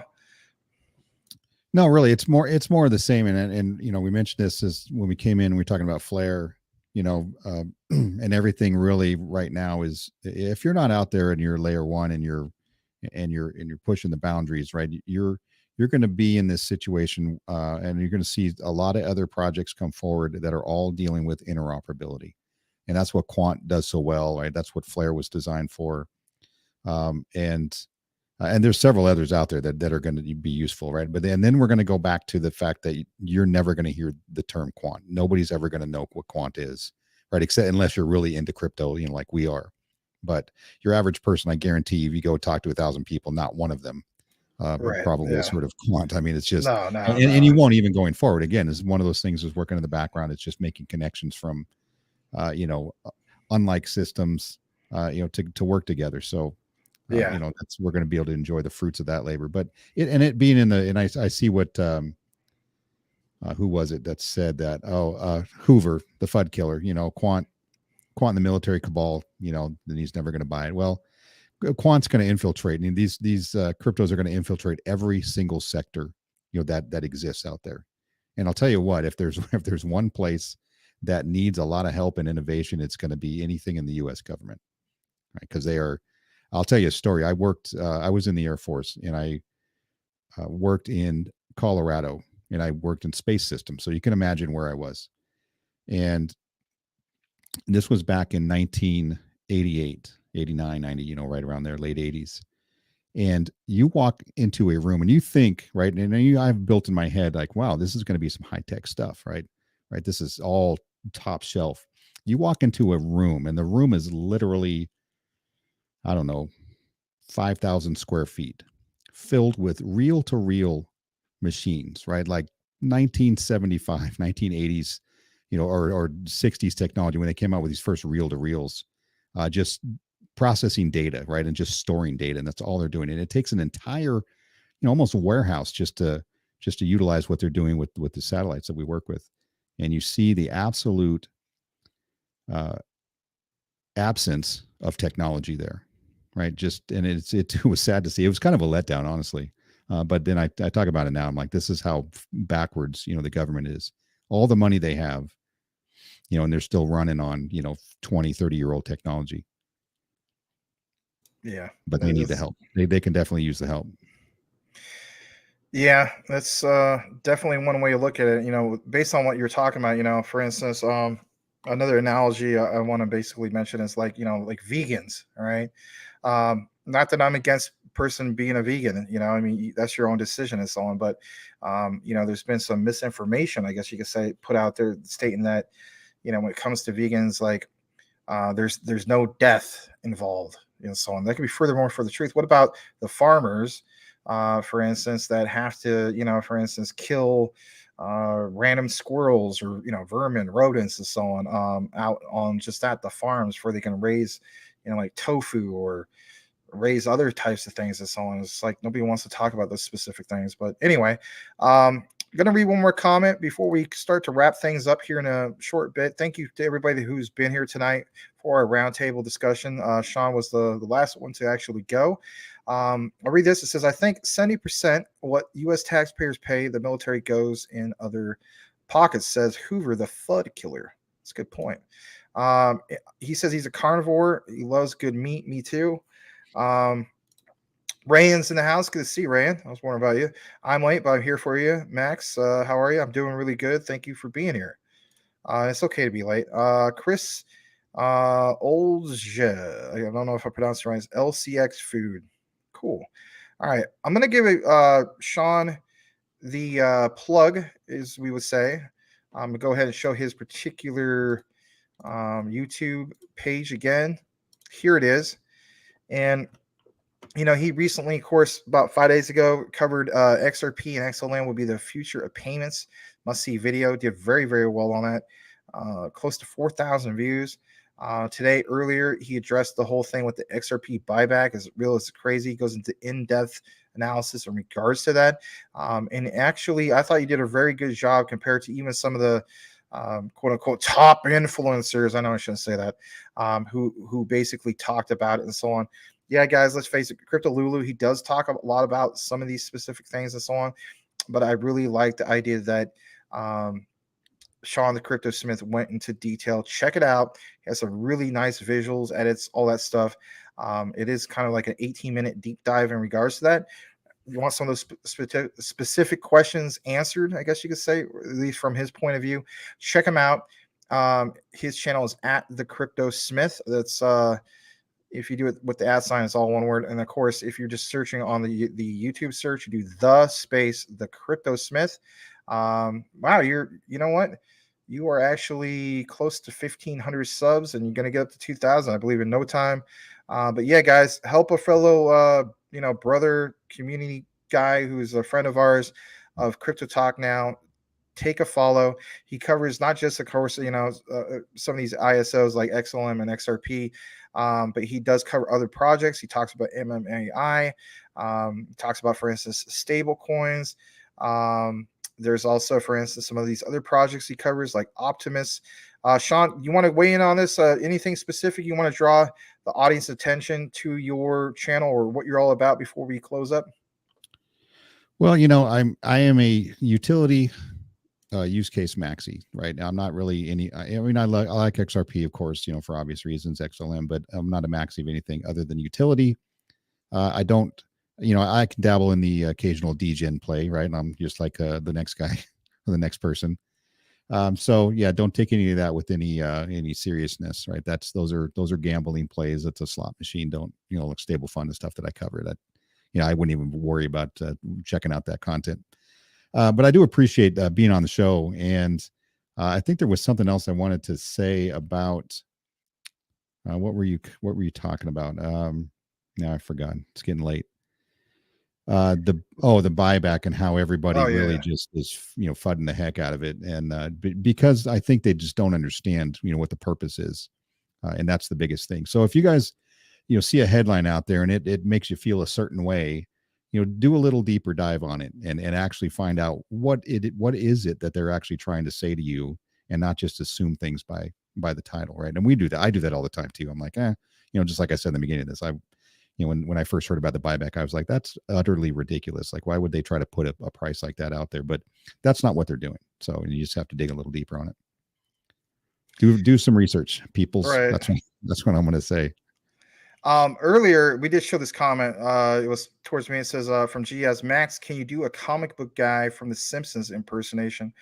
A comic book guy. I don't know quite what you mean. I mean, I can kind of do some of the characters from there. Not quite. Like for instance, when I try to do a Reagan, people say it doesn't really sound like Reagan. It sounds like more like Mr. Burns. You know, like when I say, for instance, you know, well, Smithers. You know what I mean? Yeah. Anyway, but I mean, Reagan did say that a lot. You know, when we start off his speeches, he'd be like, you know, well, Mr. Gorbachev, tear down this wall. But see how it sounds similar to, well, Mr. Smithers, get with Homer and send his ass packing. You know, like it sounds similar, don't it?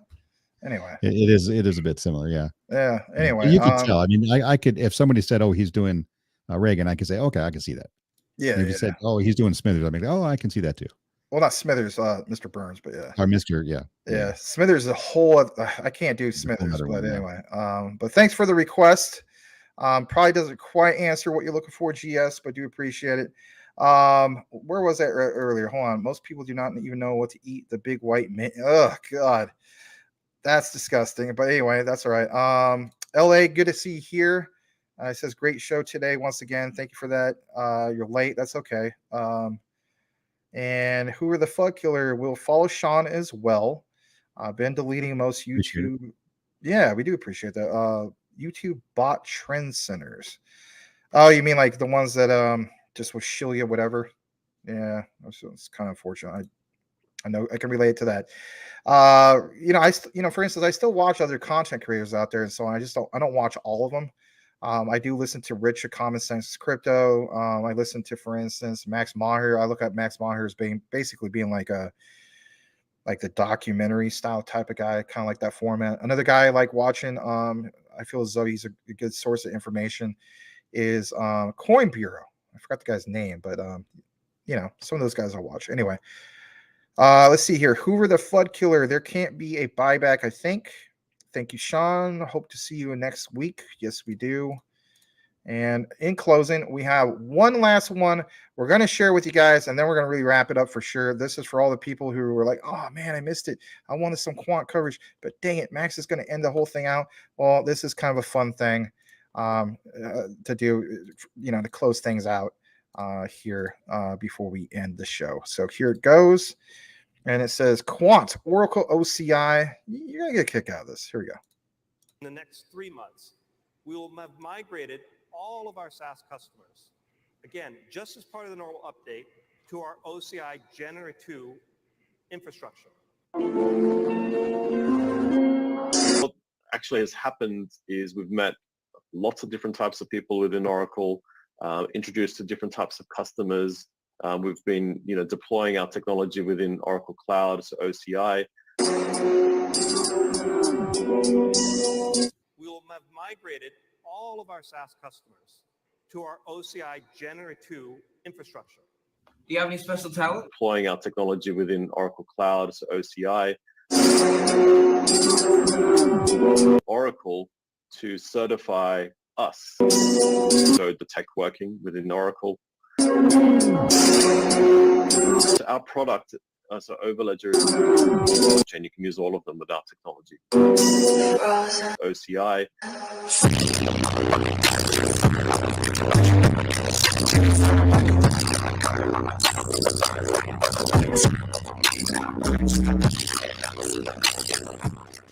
Most complete suite or everything you need.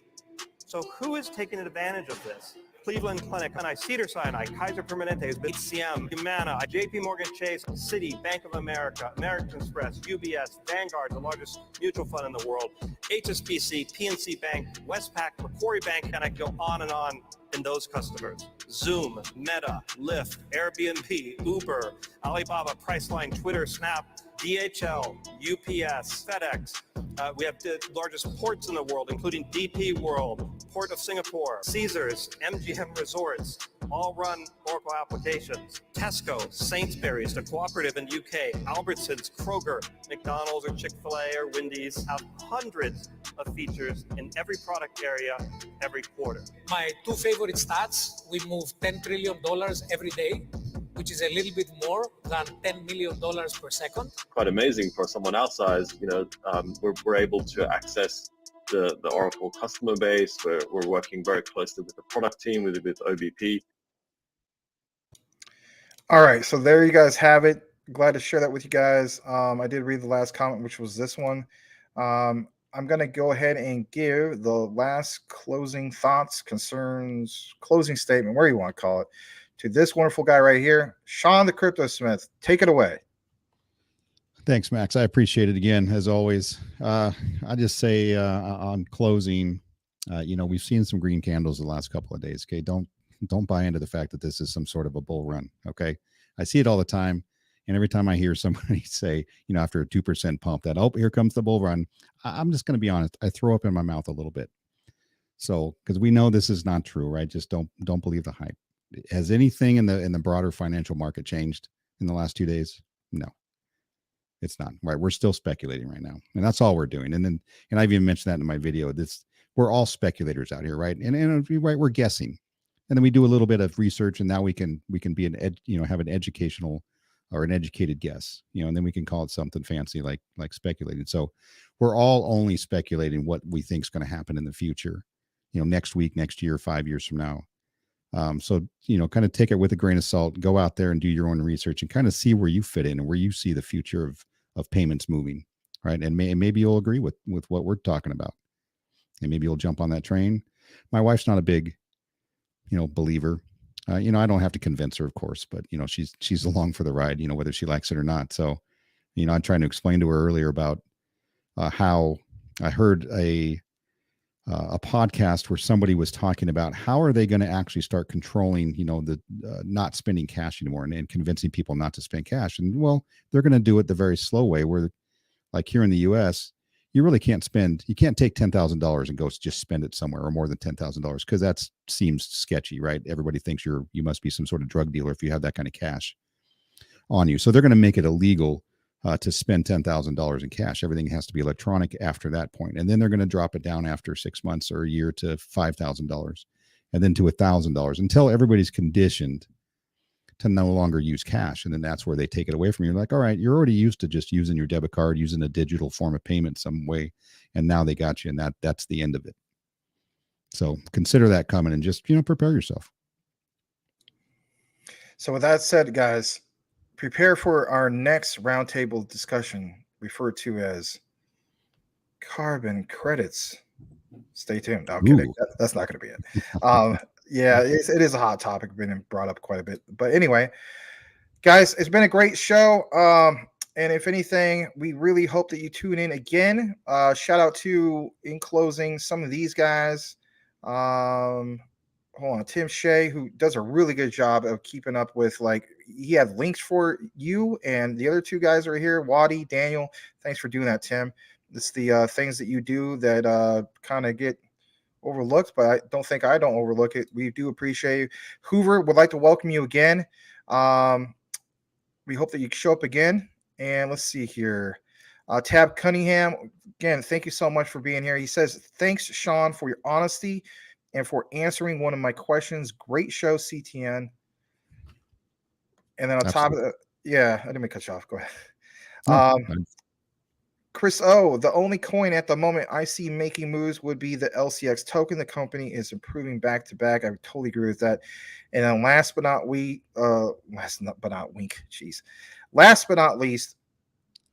Rafael Santos with the hand pink waving. Let's see how it shows up on the other one. Oh, okay. On YouTube, it shows up as a pink hand. Okay. It just doesn't come across on StreamYard, but good to see you as well, Rafael.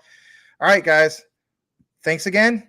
We'll see you tomorrow, 9 p.m. Eastern, 6 p.m. Pacific for Crypto Talk Now. And by all means, check out some of these other guys from the roundtable on their particular live streams, shows, and other platforms that they are on. Have a blessed night, everybody. See you tomorrow. Bye-bye. Have a good night.